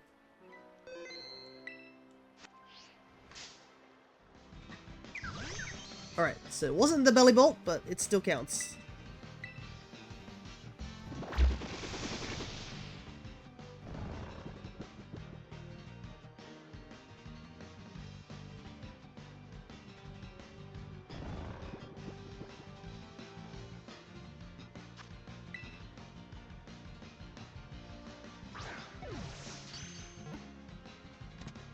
Quick capture. Alright. Quick question. What other electric types do I have? Because I think I still have half the sandwich to go. Let me double check.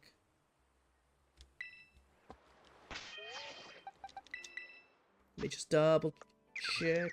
No ribbons. Your turn. Alright. I'm going to pause my game for a second because I'm pretty sure I still have... Yeah, I still have half a sandwich to go. Let me double check and see what other electric types I have. I don't think I have many though.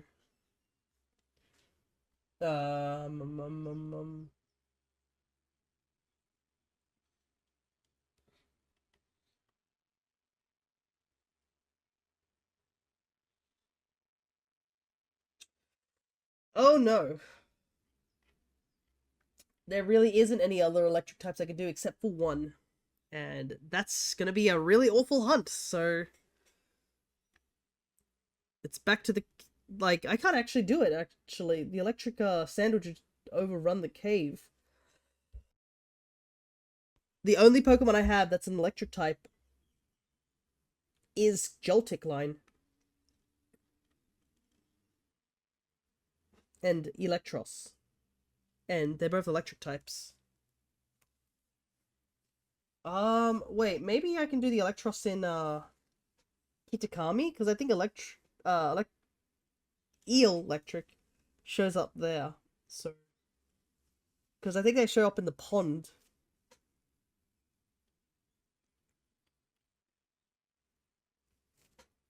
But yeah, I'm pretty much exhausted the electric, Pokemon over here.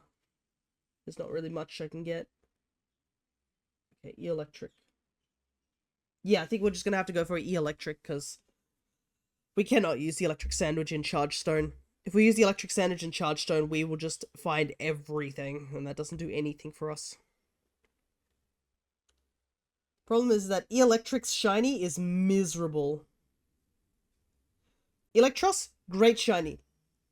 E-Electric, awful shiny. You're about to see how awful of a shiny it is.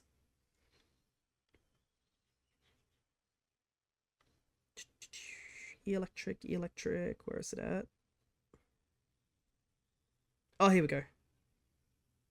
Oh boy, that's big. Here is shiny Electric. Who's really big, because...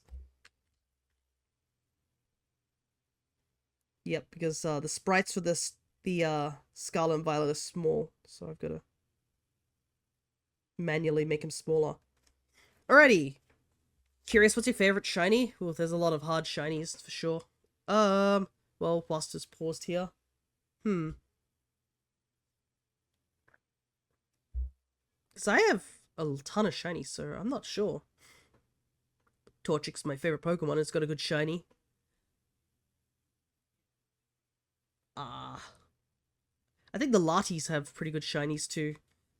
Like both of them, Latios and Latias. Like the golden color for Latias is really pretty. Oh, I think I would say my favorite shiny might be like the Roselia line. Not only is it was the first shiny that I ever caught, it's a really good shiny. From going from the blue and red rose to going to the purple and black rose is really pretty.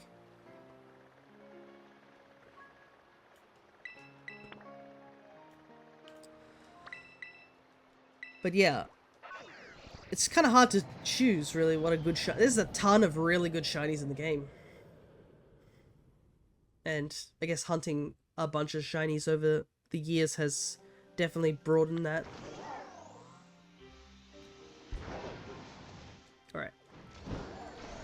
We need to head over to the lake. Noted. And before you say, here's this shiny Pokemon, it's just like, I probably have it, if you're gonna ask. Actually, I can just show you guys the progress.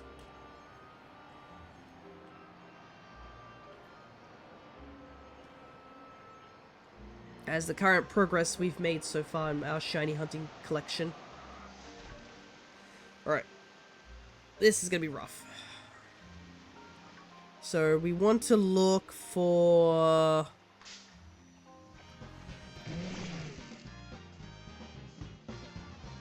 What do we want to look for? I guess it's the yellow dots on the side of the face that are sort of like a neon greenish yellow rather than just a regular yellow.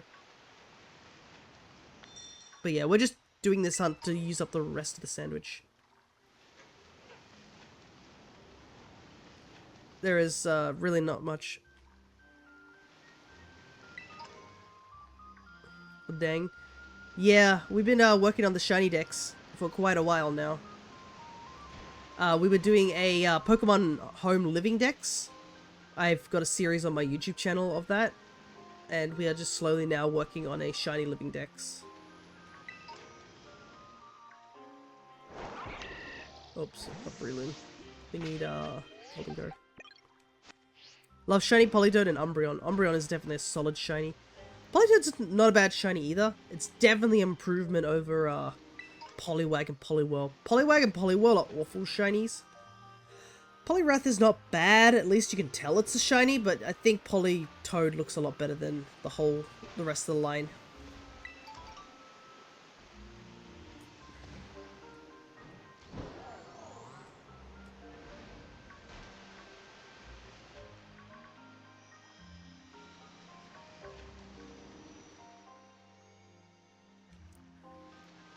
But yeah, this is why we're doing the really hard shiny hunts, is because there's not much left in Scarlet and Violet for us to hunt.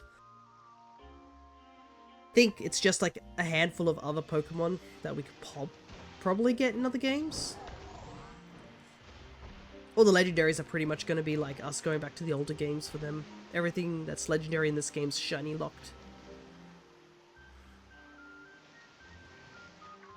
I guess the mouth also goes a slightly duller color, but it doesn't help that these fish are also aggressive, so I'm trying to see the spots on the side of their face and they keep attacking me. Hello Cryo, good to see you come into the last hour of the stream, I would say. Because we're doing a short stream. We just caught a Tadbulb, so we'll be evolving it to get the shiny Bellibolt. We did the, yeah, this is just a quick stream. We started quite early to do the Skeledirge event raid. I don't have much time today, so that's why I'm doing it early. But I am glad that you are here, even if it's just for the tail end. We're just talking about, I guess, favorite shinies, what shinies are hard to find, etc. Because, I was looking over my shiny decks and noted that we're kind of, don't have many, many Paldean mons to go for now. There's only like a handful left. So we're just gonna finish off the Paldea shiny hunts pretty much. We're really just using up the last of the sandwich because we did find a Tadbulb. And we can't use this to... I know a lot of people probably want me to hunt Joltik again, but we can't use an electric sandwich for that due to the fact that everything else in the cave is electric type. So it would have just caused a huge mess, to say the least. Not that this hunt's any better. I'd rather hunt something else than hunt this because of just how aggressive they are and how hard it is to see.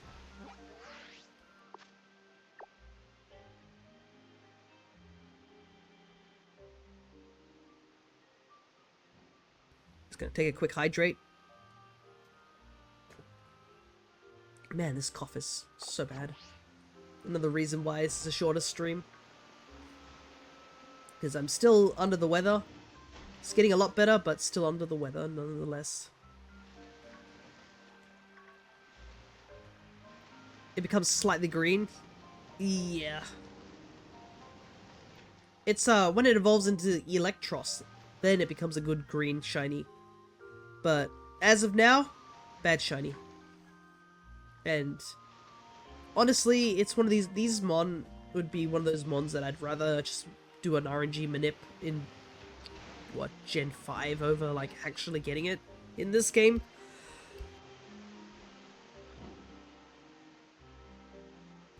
Man, I thought my cough had settled down, but it just keeps going and it won't stop. Which is really bad because I can't talk. I want to tell you guys stuff and I can't.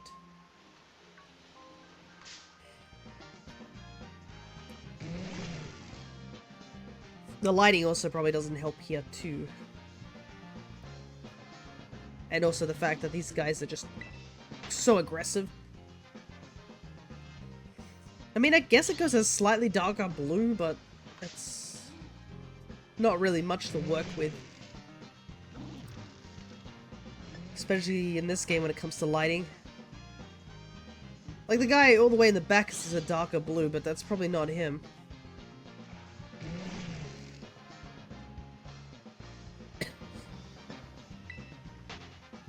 You know, the guy back there. It's just probably the shadow of the tree.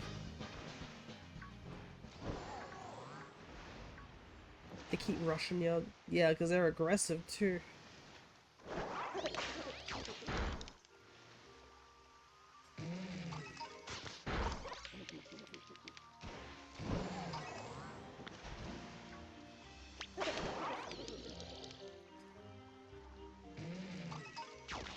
Just take him out. Give myself a little bit more room to work with. So not only do I have to look at the spots on the side of the body to try and determine if it is a shiny, the aggressive ones keep coming at me. And they're not slow Pokemon, they got a decent speed to them.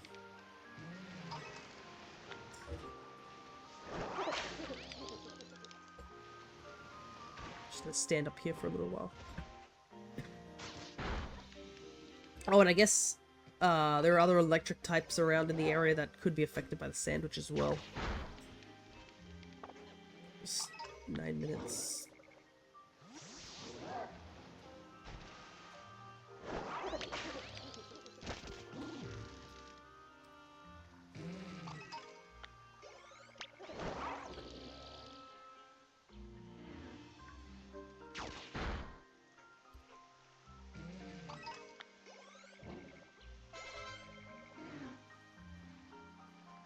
It's a question of whether I want to do this or not.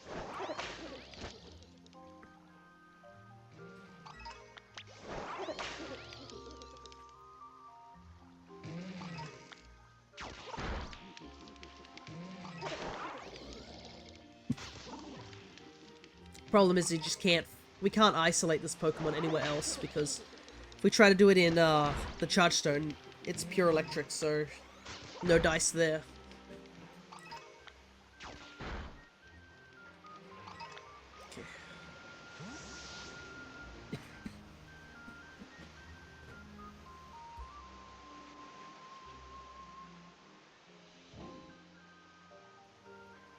Ah, goodness. Yeah, I'm kind of glad it's going to be a shorter stream today. I seriously thought my cough would be much better by this point in the week, but it's still massively terrible.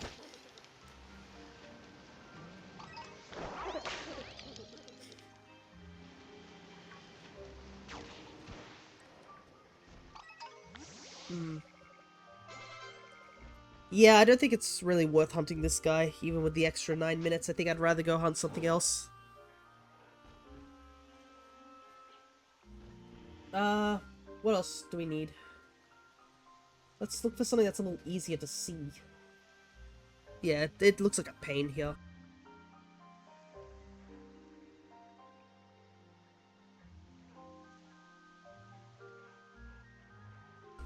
Well, at the very least we can evolve our Tadbulb and get that filled out into the decks. Let's quickly do that. We need to use a Thunderstone.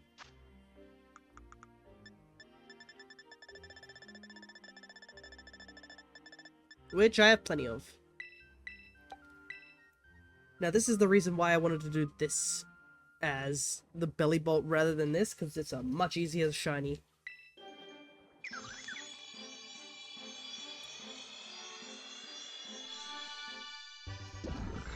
Yellow boy. So much easier to see.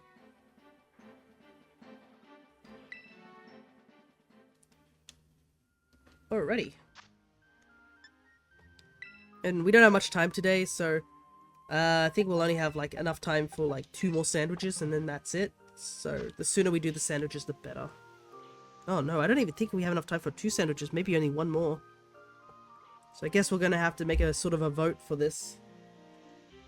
So, of the Pokemon that we are still missing in Paldea, it is Shroodle, Clorth, Capsakid, Scorevillain, Tinkertuff, Wiglet, Cyclizard, and Baxcalibur. So if any of you guys have any preferences, throw these suggestions in. I'll also have to think about too. I mean, 1, 2, 3, 4, 5, 6, 7, 8, 9. Well, if you count Mousehold. If we had 1 more, we could roll a d10 and see what happens.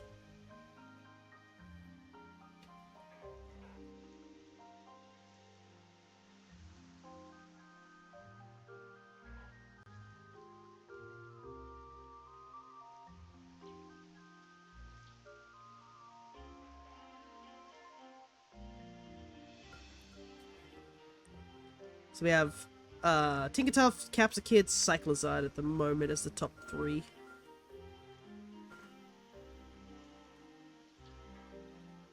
Alrighty.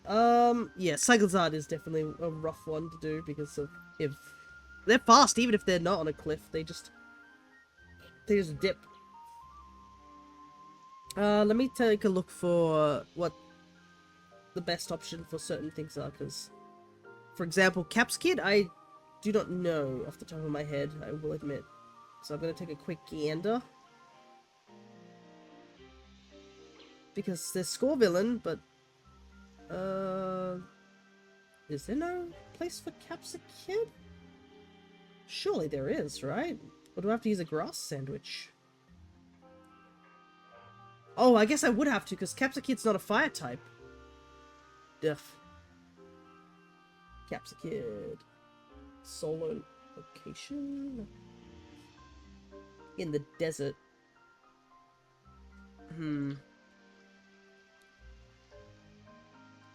Right in the corner, apparently, because we want to avoid finding, Bramblin. Okay. So, we need to go...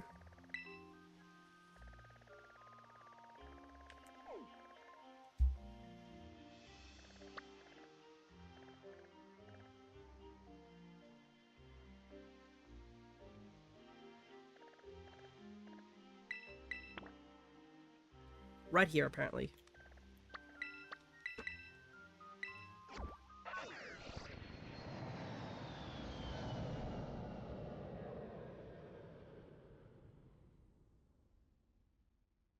What we might do, because we have 3 suggestions, I can just grab a random Pokemon, and we can just roll a d4.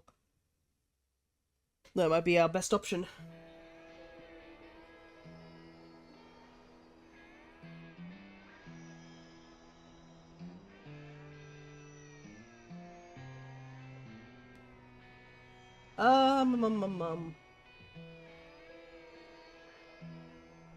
I'm kind of wanting to hunt Shroodle as well, so we'll put that as number 4. I should have a d4 somewhere around here, give me a sec.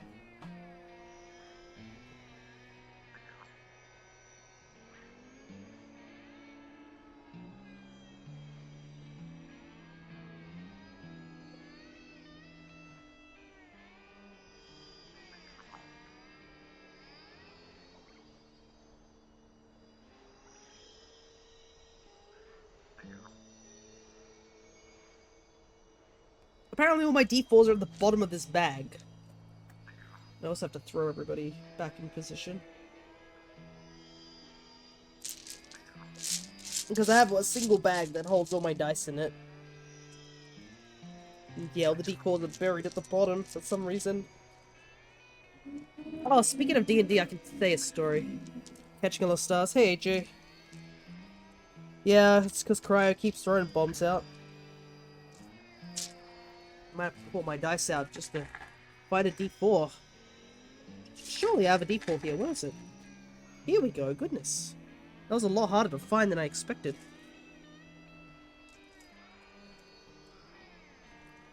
But yeah, our D&D session, I believe is this week. So that's exciting for those who have been keeping up with the D&D over on the Alchemist's channel.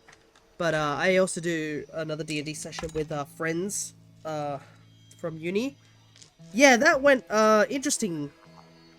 On Tuesday, we had our first TP total party wipeout. So everybody got knocked out, essentially, against the boss. I think it's like, what, total party, yeah, team KO, so TKO. Oh dang, what did it? So I'll quickly roll the dice so I can start getting the location, and I will explain what happened in that D&D story, because, it was rough. It was rough to say the least. We got severely punished for losing that battle. Thankfully, no one died, but it's still pretty bad. Alright. Because of the order, Tinkertuff was said first, so I'm gonna have Tinkertuff is 1, Caps Kid is 2, Cyclozard is 3, and Strudel is 4. It rolled on 4, so I guess we're hunting Strudel. We will hunt all of these eventually, don't worry about that, but... I have never hunted Strudel before, so I don't mind. I can see somebody gambling their points away. I think Ryo with the slots minigame. Not that I know really much about that minigame. I haven't touched it or even adjusted it in the stream avatars. Okay, Strudel. Strudel, what type is it? Is it pure poison or is it normal poison?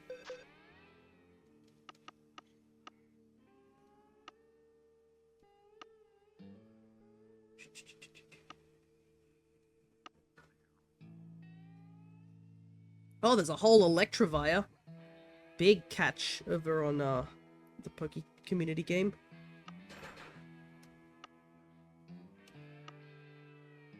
Oh, there we go.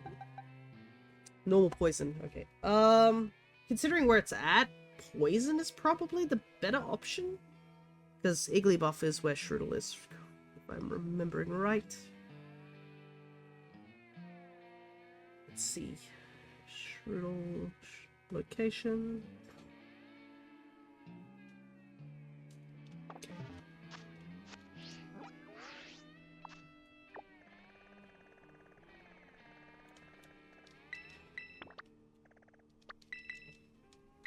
Right here, apparently.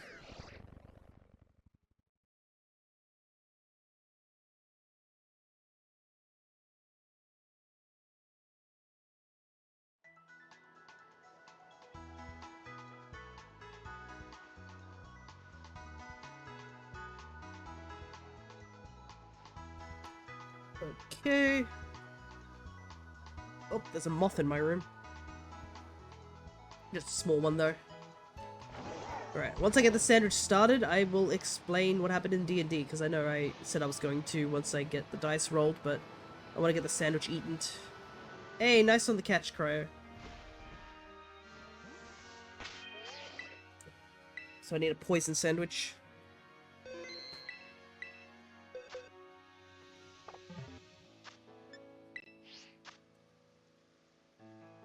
Let's see, 2 green peppers.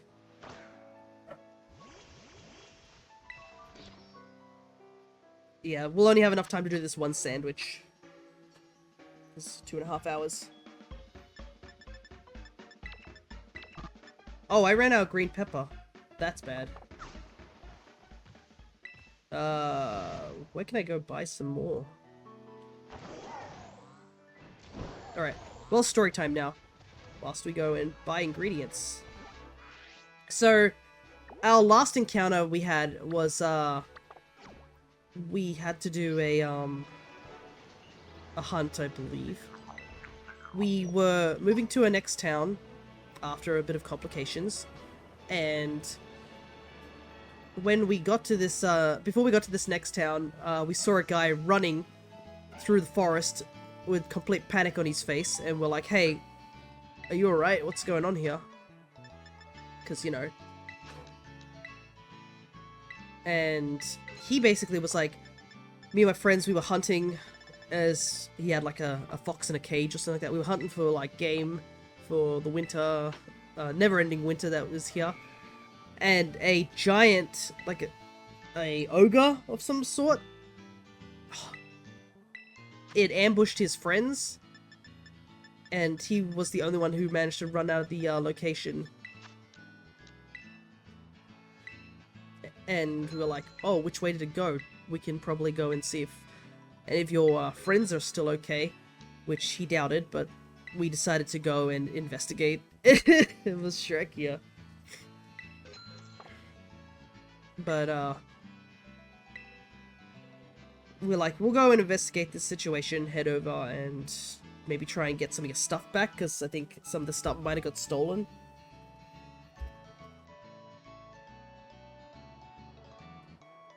But we got there, and turns out when we got into the fight, we're like, okay, it's just one ogre or troll. I'm not sure which it was, but only one guy. I think we'll be okay. And turns out the answer was no, it wasn't one guy, it was actually three. There was another giant there, and then there was a polar bear down a different corridor. So we managed to knock out one guy, and I don't know what happened to the polar bear. I don't think that was important. But yeah, we all got knocked out, and some of us on the death saving throws got really close, unfortunately. But we were all KO'd before all the death saves were rolled, which our DM used that as an opportunity to basically spare our lives. But the next part was pretty horrific, because he was like, I gotta roll a bunch of dice, and he started rolling so many dice, it was kind of scary, because we use a website for all our dice rolling. When you see 20 D100s, you know something's wrong.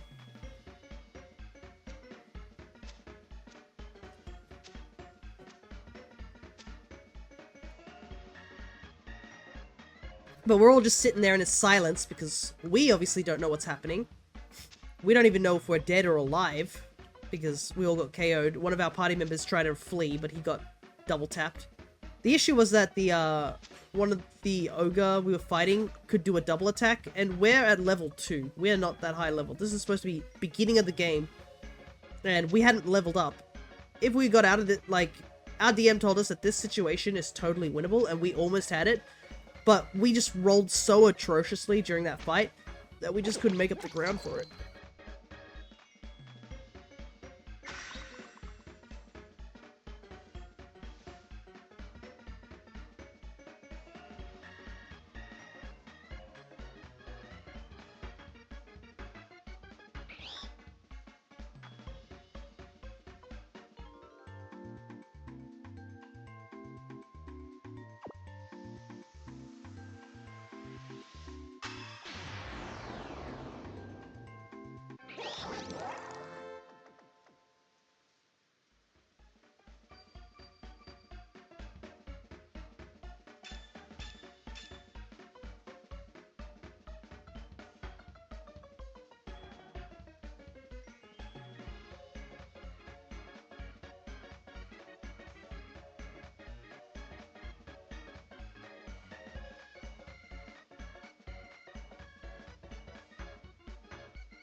I am really sorry there, guys. I do not know what happened. I was talking and something flew in my mouth like a piece of dust.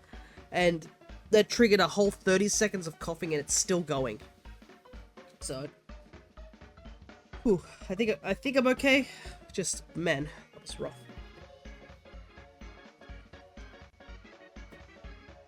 Just try and wash it down. Man, I must sound like I'm dying to the rest of the people in my house.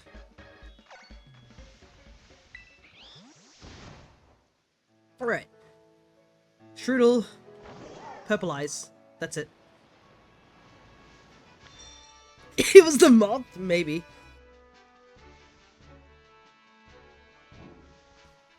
Gotta do my best. Anyways, so yeah, we just saw like all these dice rolls happening and we had no idea what was happening. We just had to sit there in silence. And then, all of a sudden, our DM types in the Discord all our characters in a 1, 2, 3, 4, 5, 6, or like a dice roll of a d6. And then he rolled the dice and it landed on one of our party members. And I was like, okay. He then detailed that that particular party member wakes up and they cannot see anything. They're conscious. They are hurting all over. But yeah. Damn it, cough, I need to finish the story. And they realize that the reason they can't see is because they've got a blindfold, and they're like, okay. And so they start to like try and shuffle their way, because they can still move. But they just cannot see whatsoever. And then they hear the sound of like a spit. Basically roasting, because we knew there was a fire. That was our only light source when we got in there to fight. So we knew there was a fight, like a light source in the cave that we were in. And they kept shuffling the blindfold, trying to see something, but then they obviously heard footsteps, so they stayed quiet and they stopped moving, because we obviously are in the lair of the two giants, because the one that we knocked over and supposedly hoped we killed, turns out they lived from the encounter, because I guess maybe they did death saving throws when we had the total party knockout. But eventually he gets they get the blindfold off and they look around and they can see silhouettes because of how dark the cave is, and the only source of light is that campfire. So our DM is describing all this, by the ways. And they can see, oh, I can see silhouettes of my party members. I can't tell if they're alive or not, but I can tell that they're silhouettes of them. And then they look towards the fire, and on the fire is a single human leg that is currently being cooked.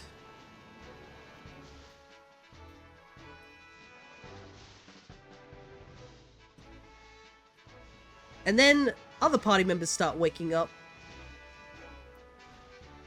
One party member wakes up on their side. I wake up, apparently feeling something wet around me, and I was like, oh god.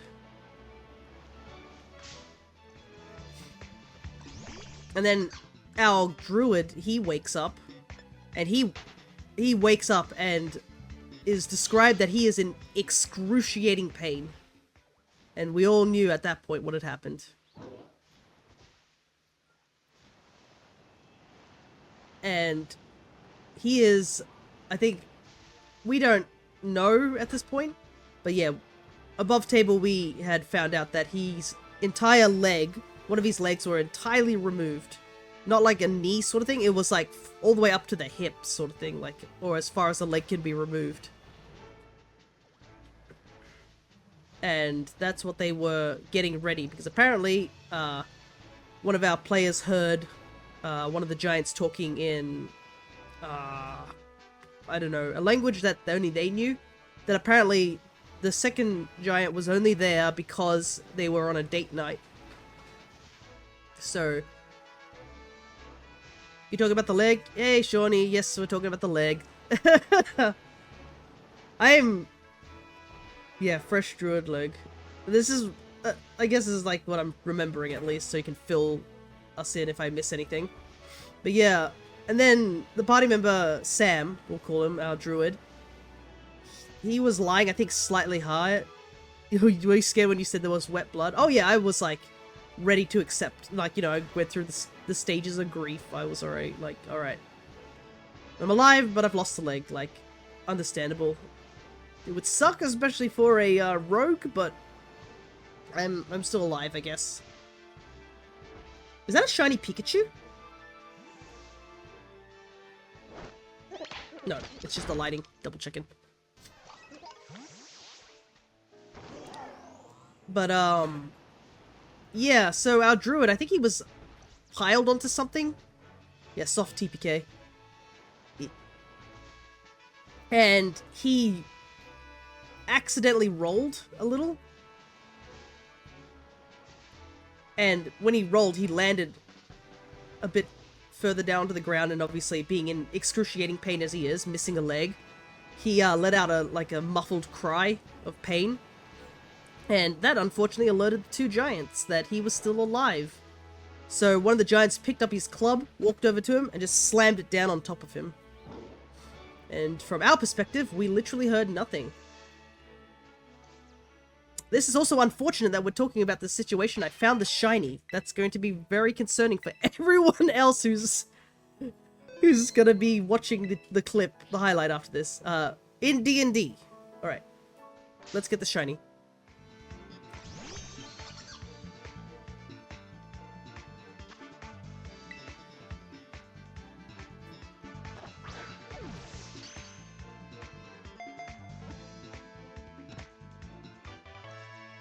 This sounds terrifying. Yeah, this is also like, what? All based on it? No, I hope not. Yeah, I mean, Shawnee could have just, like, killed us all. I will take us actually being alive still.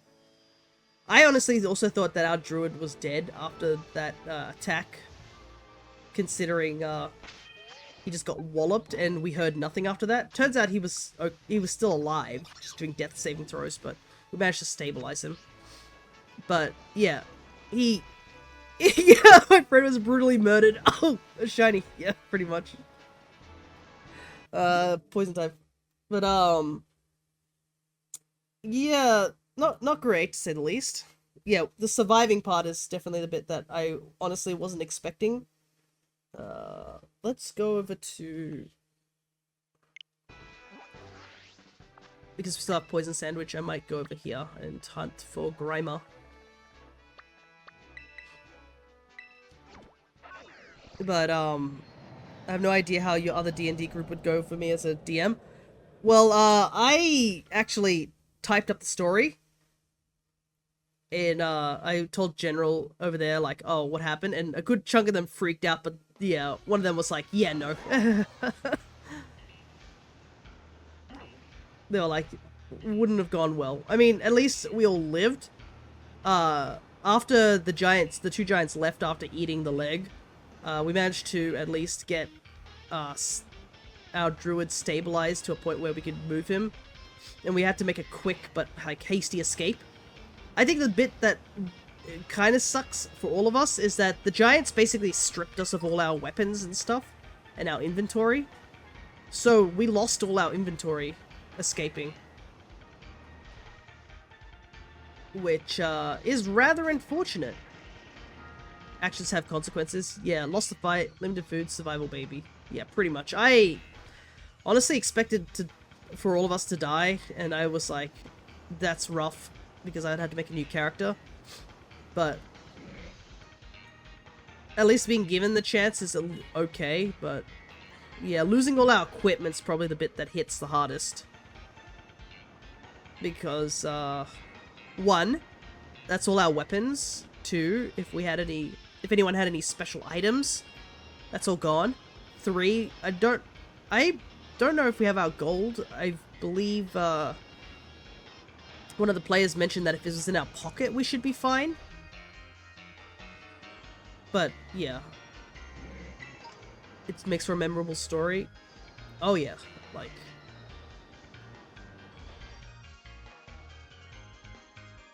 definitely is interesting to say the least. And I mean, definitely freaked out at all the other D&D group when I was telling them about it.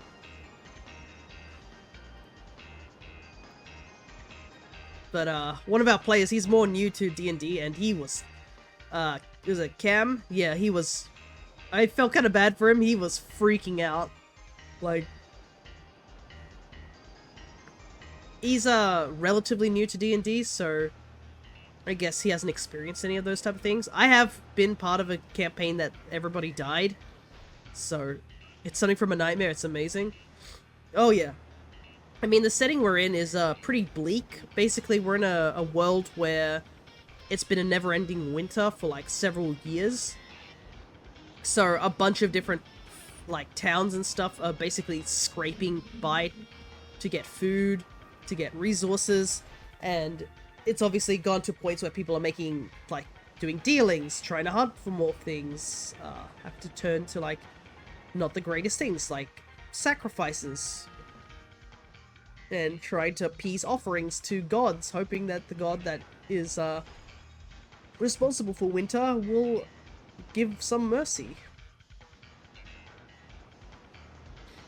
So yeah, it's a tough environment.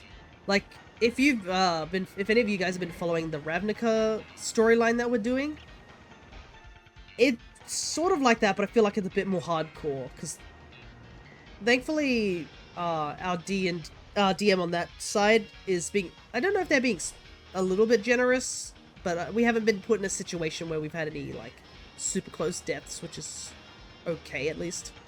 But who knows, maybe things will change now that we sort of hit a important part into the story.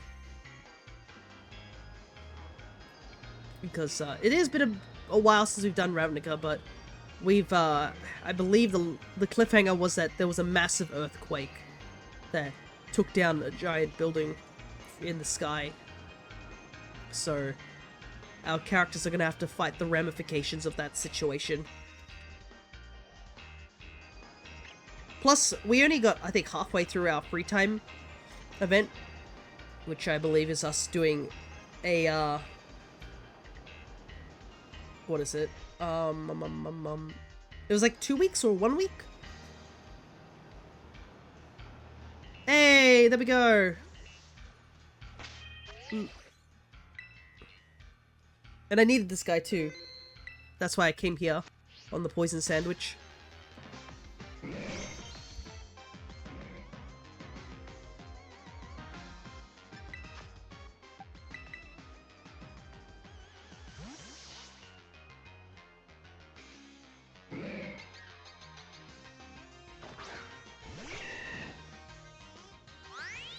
Yeah, it does sort of look like a Cantor Grimer, doesn't it?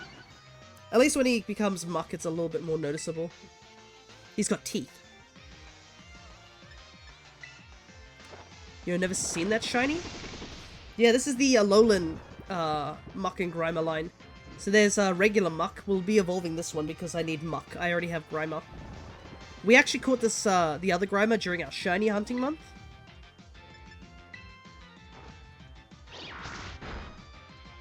And I like that. It looks like the Kanto one. Oh yeah, it's a good shiny for sure.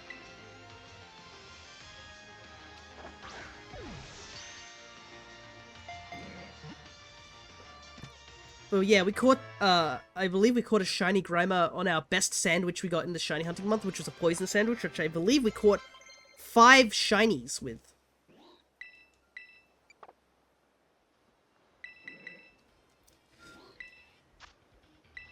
Alrighty, so we got 2 Pokemon that I needed with the poison sandwich.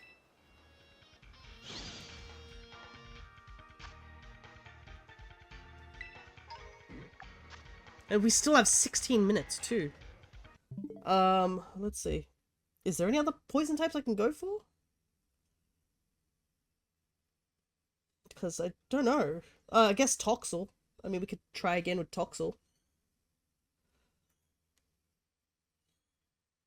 Because I think that's the only one. Scrop don't need, Fungus don't need, Glimmet we don't need. We got Iron Moth already. Marini, I guess, is another good one to do. Because I need one more. I believe I need one more Marini but I don't have any of the Toxel line as well, so...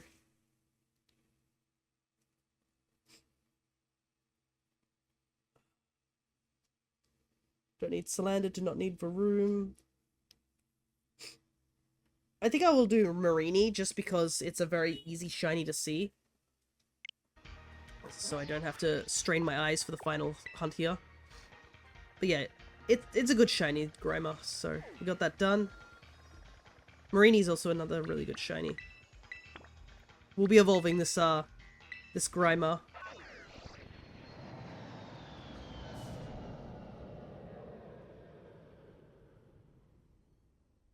And that will mark down another Alolan Mon that I've gotten. There's not many Alolan Mons left for me to get. I think it's literally just the Diglett line, and the Rattata line. I need 2 Geodudes, and 1 Persian. Persian I can't get in this game, I have to go back to Alola for that. But, yeah.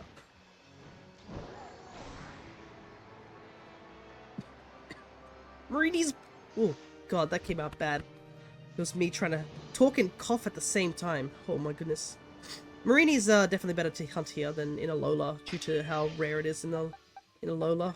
I think it's one of those things where you gotta catch a Corsola, and then the Corsola will attract a Marini, so yeah. Best not to shiny hunt it like that.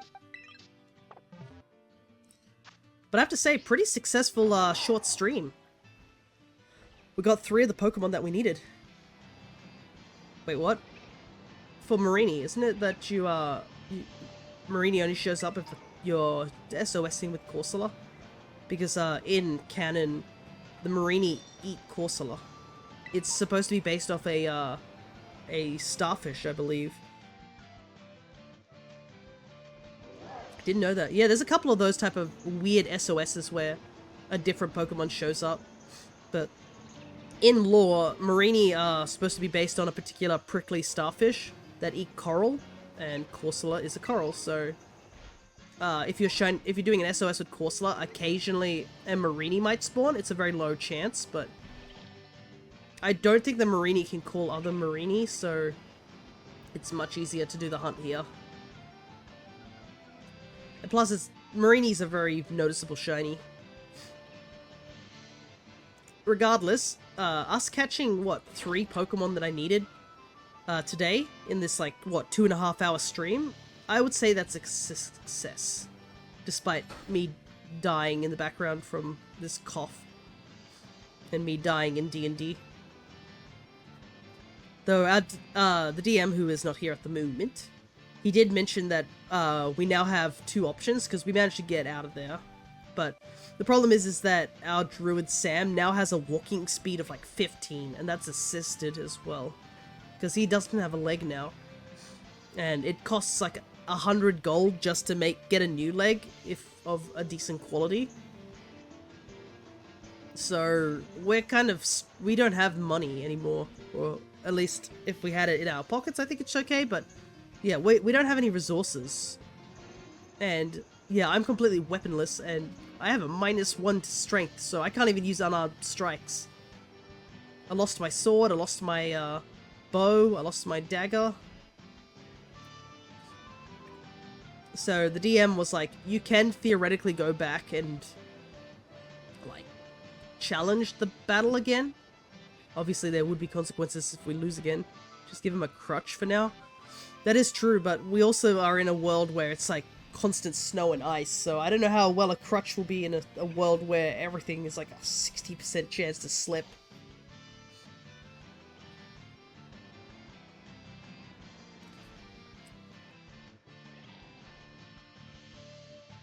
Oh yeah, it is better than nothing. Like, I do want to go back to the cave. My character would probably want to go back to get all my stuff. And I could possibly sneak in. I do have a skill that lets me go invisible for an hour.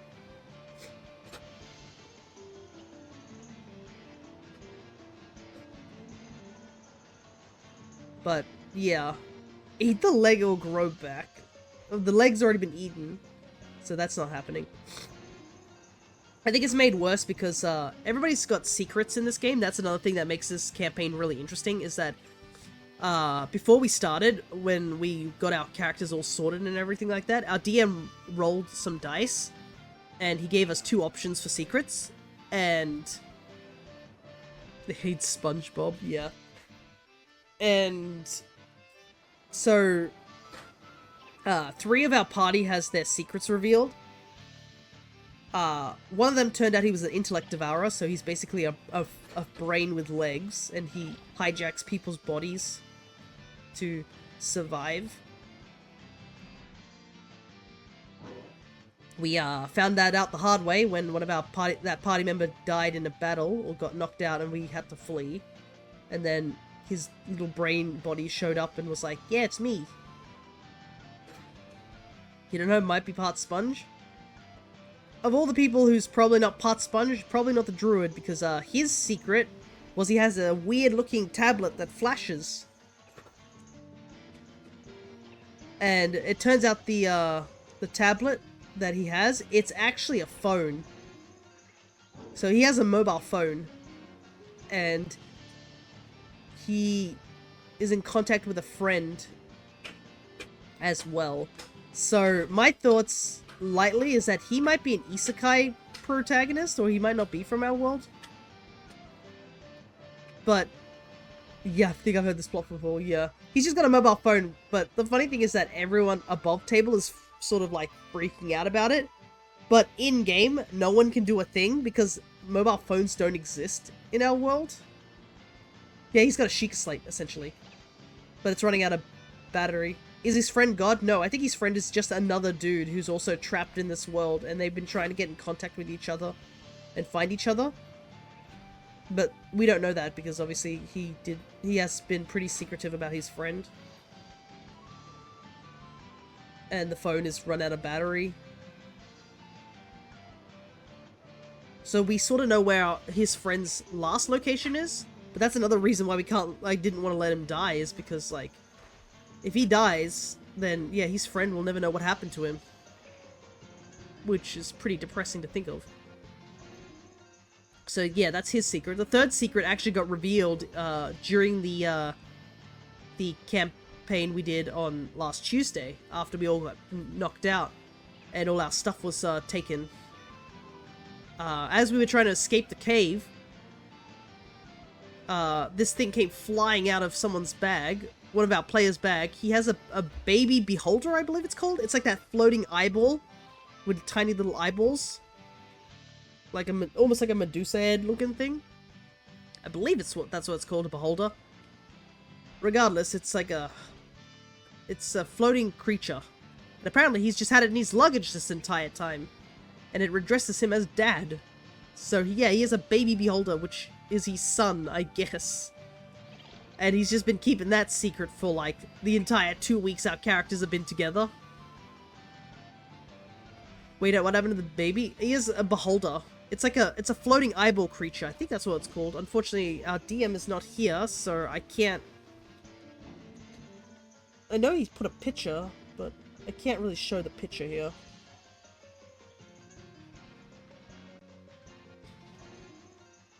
Yeah, it's like a floating eyeball with, like, a teeth and like tiny little eye stalks, I guess. Did it escape with you? Yeah, it obviously jumped out of the luggage and it went to go back to be with his father, who is a regular human, which makes things questionable on where do babies come from. But yeah, it escaped with us at the very least, but now he's got some explaining to do. Because he's just been having that in the luggage this entire time. So yeah, 3 of our party members have had their secrets exposed, so the other half hasn't it. Talk about Hendor's baby. Yeah, what exactly is the creature called again? Is it a beholder? Just want to double check.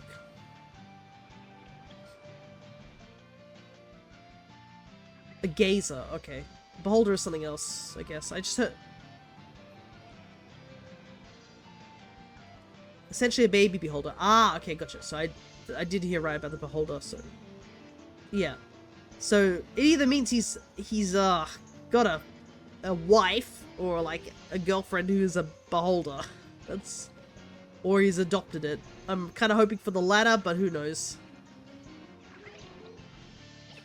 So yeah, if you guys want to take a look at what a beholder is, I guess you can always look that up. Because, yeah, he's got a baby one. Adoption dude. Yeah! Thank goodness, because I do not know what...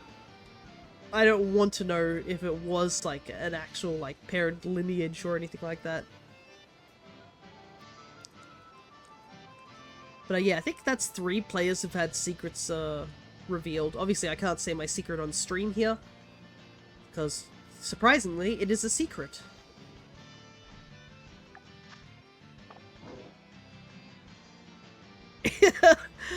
Oh, yeah.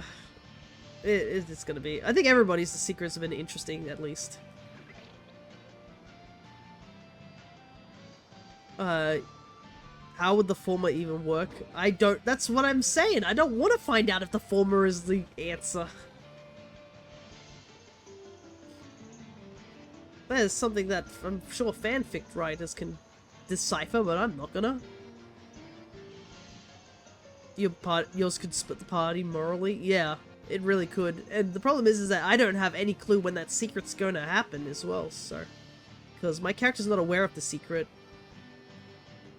But that's all we can really talk about it here.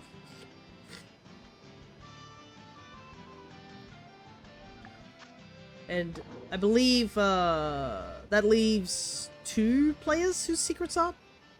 And mine, so yeah, it's a 50-50 on people whose secrets have been revealed at this current moment. But yeah, I gotta get my stuff back. I'd rather not lose my stuff. So, once I think things are quieted down, I might figure out if I can sneak back into that cave and go get my stuff back.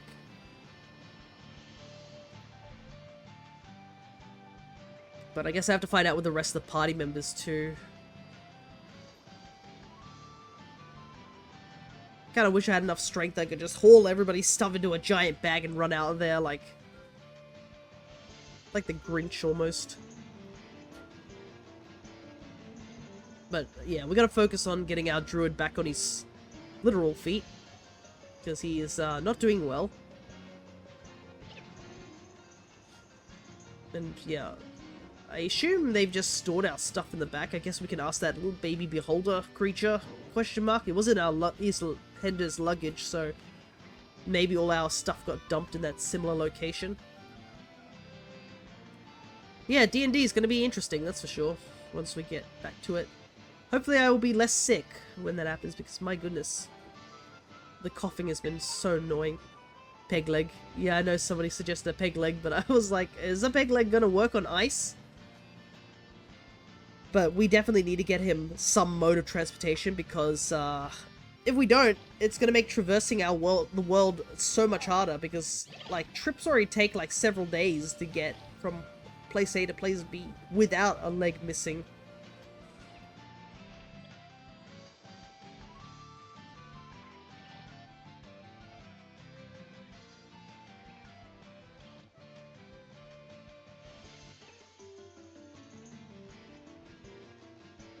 You should get him a wheelchair, a little wagon. You can get a snow dogs.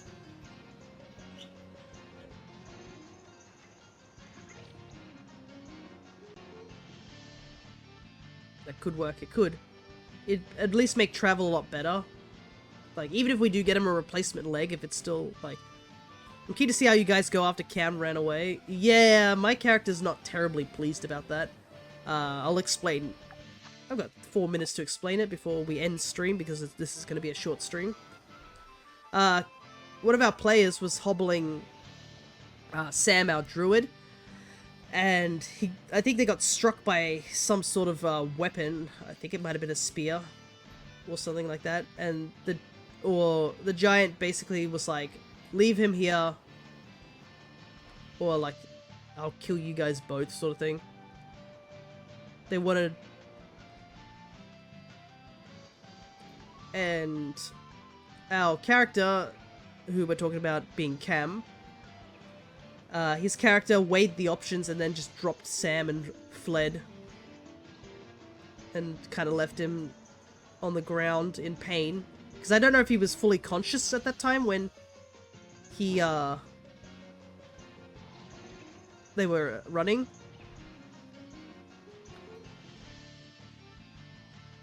But yeah, my character went back and grabbed Sam and helped carry him. Because I wasn't going to abandon someone like that.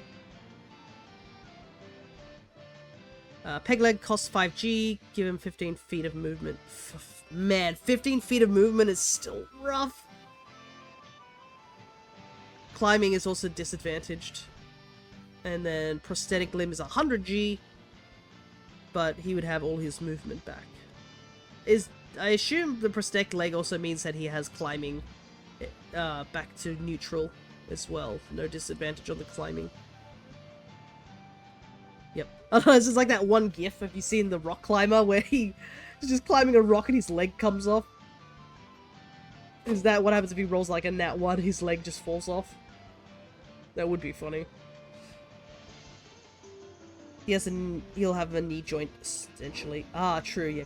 Because, yeah, when I know a couple people have mentioned the peg leg, he's missing his leg all the way up to his hip or something like that. So, like, it's not like he's missing a foot where he can get a little itty-bitty peg leg. He's gonna have to get a whole ass stick if he does get a peg leg.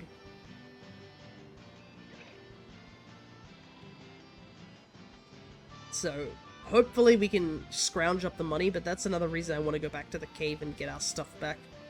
Because we could possibly get enough stuff to, like, in order to, get enough money for a prosthetic, because as much as it would cost a lot of money, I honestly don't think he could function with a peg leg. I don't even... Actually, how does a peg leg even work if he wild shapes? Because he has wild shape, doesn't he? Does his creature... table leg. Yeah, he'll have a table leg if we get a peg leg.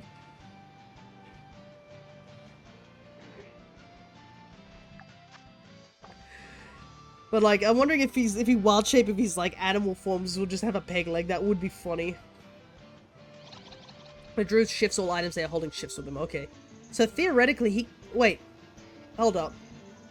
If he's missing a leg, like currently, and he wild shapes into, like, let's say a bear, is the bear free-legged at the current moment? Because could it be possible that he could wild shape to make more movement? Or does he need to have the prosthetic? He will have 4 legs. Okay. Well, that actually could be handy if we need to do anything like climbing and stuff, because he can do that, but still super rough. Like, you know, I'm not gonna... look the gift horse in the mouth sort of thing about our whole party is alive. I will take that as a blessing. I mean, Sean, you could have been just like, hit new game and start again. But yeah, my god, I was rolling terrible that night. My first 2 rolls was a 2 and a 3 on advantage, so yeah. Not great. Not great at all.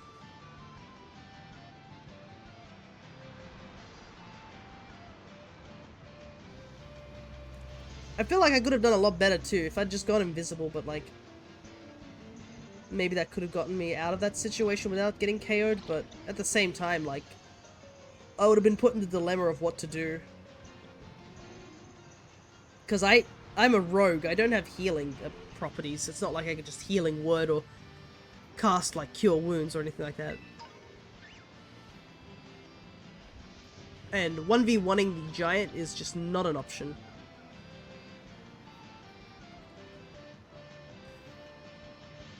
Alrighty. Semi is over.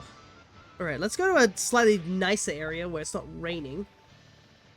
And let's evolve the, evolve our Grimer into a lowland muck. And I will call the stream there. It was a short stream, but super successful, I would say. Got the Skeledirge and got 4 shinies. And progress is, why the short stream? I'm busy today, and this was the only time I could really do it.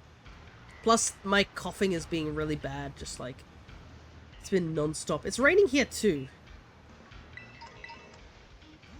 Alright, here's a regular Grimer there. Kinda hoped there was an Alolan Muck here, but yeah. Usually I don't stream on Thursdays, and if I do, they're usually shorter streams, and I usually do them later in the day. But because I'm quite busy today and not feeling 100%, just gonna do a shorter stream. Turn into a goat for the whole game. Problem solved. Not familiar with D&D. Can he hold animal form as long as he wants? I do not know how long he can hold it, but yeah, we could turn him into a goat, but he only, I don't know how many times he can wild shape. I think he can do it 3 times?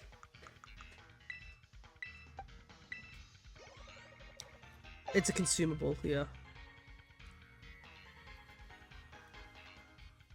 Lasts an hour, yeah. I mean, that's still good though if we needed to like climb certain surfaces. I would say that wild shape is still a really good option if we can't, because like you mentioned, of disadvantage with peg legs. But just yeah, definitely a good option at least.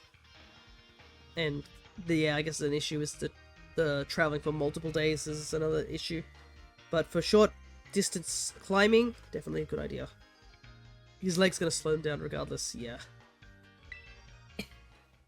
Alrighty. Here's our grimy boy. The shinies when you evolve into Muck is a little underwhelming. Just a tiny bit, but it's probably because Muck is so colourful. Alrighty. So it is still the same purple as the Kanto Muck, but he obviously has the stripes like the Alolan Muck. Still a really cool shiny. So instead of green, blue, yellow, and pink, he's purple, yellow, blue, and pink.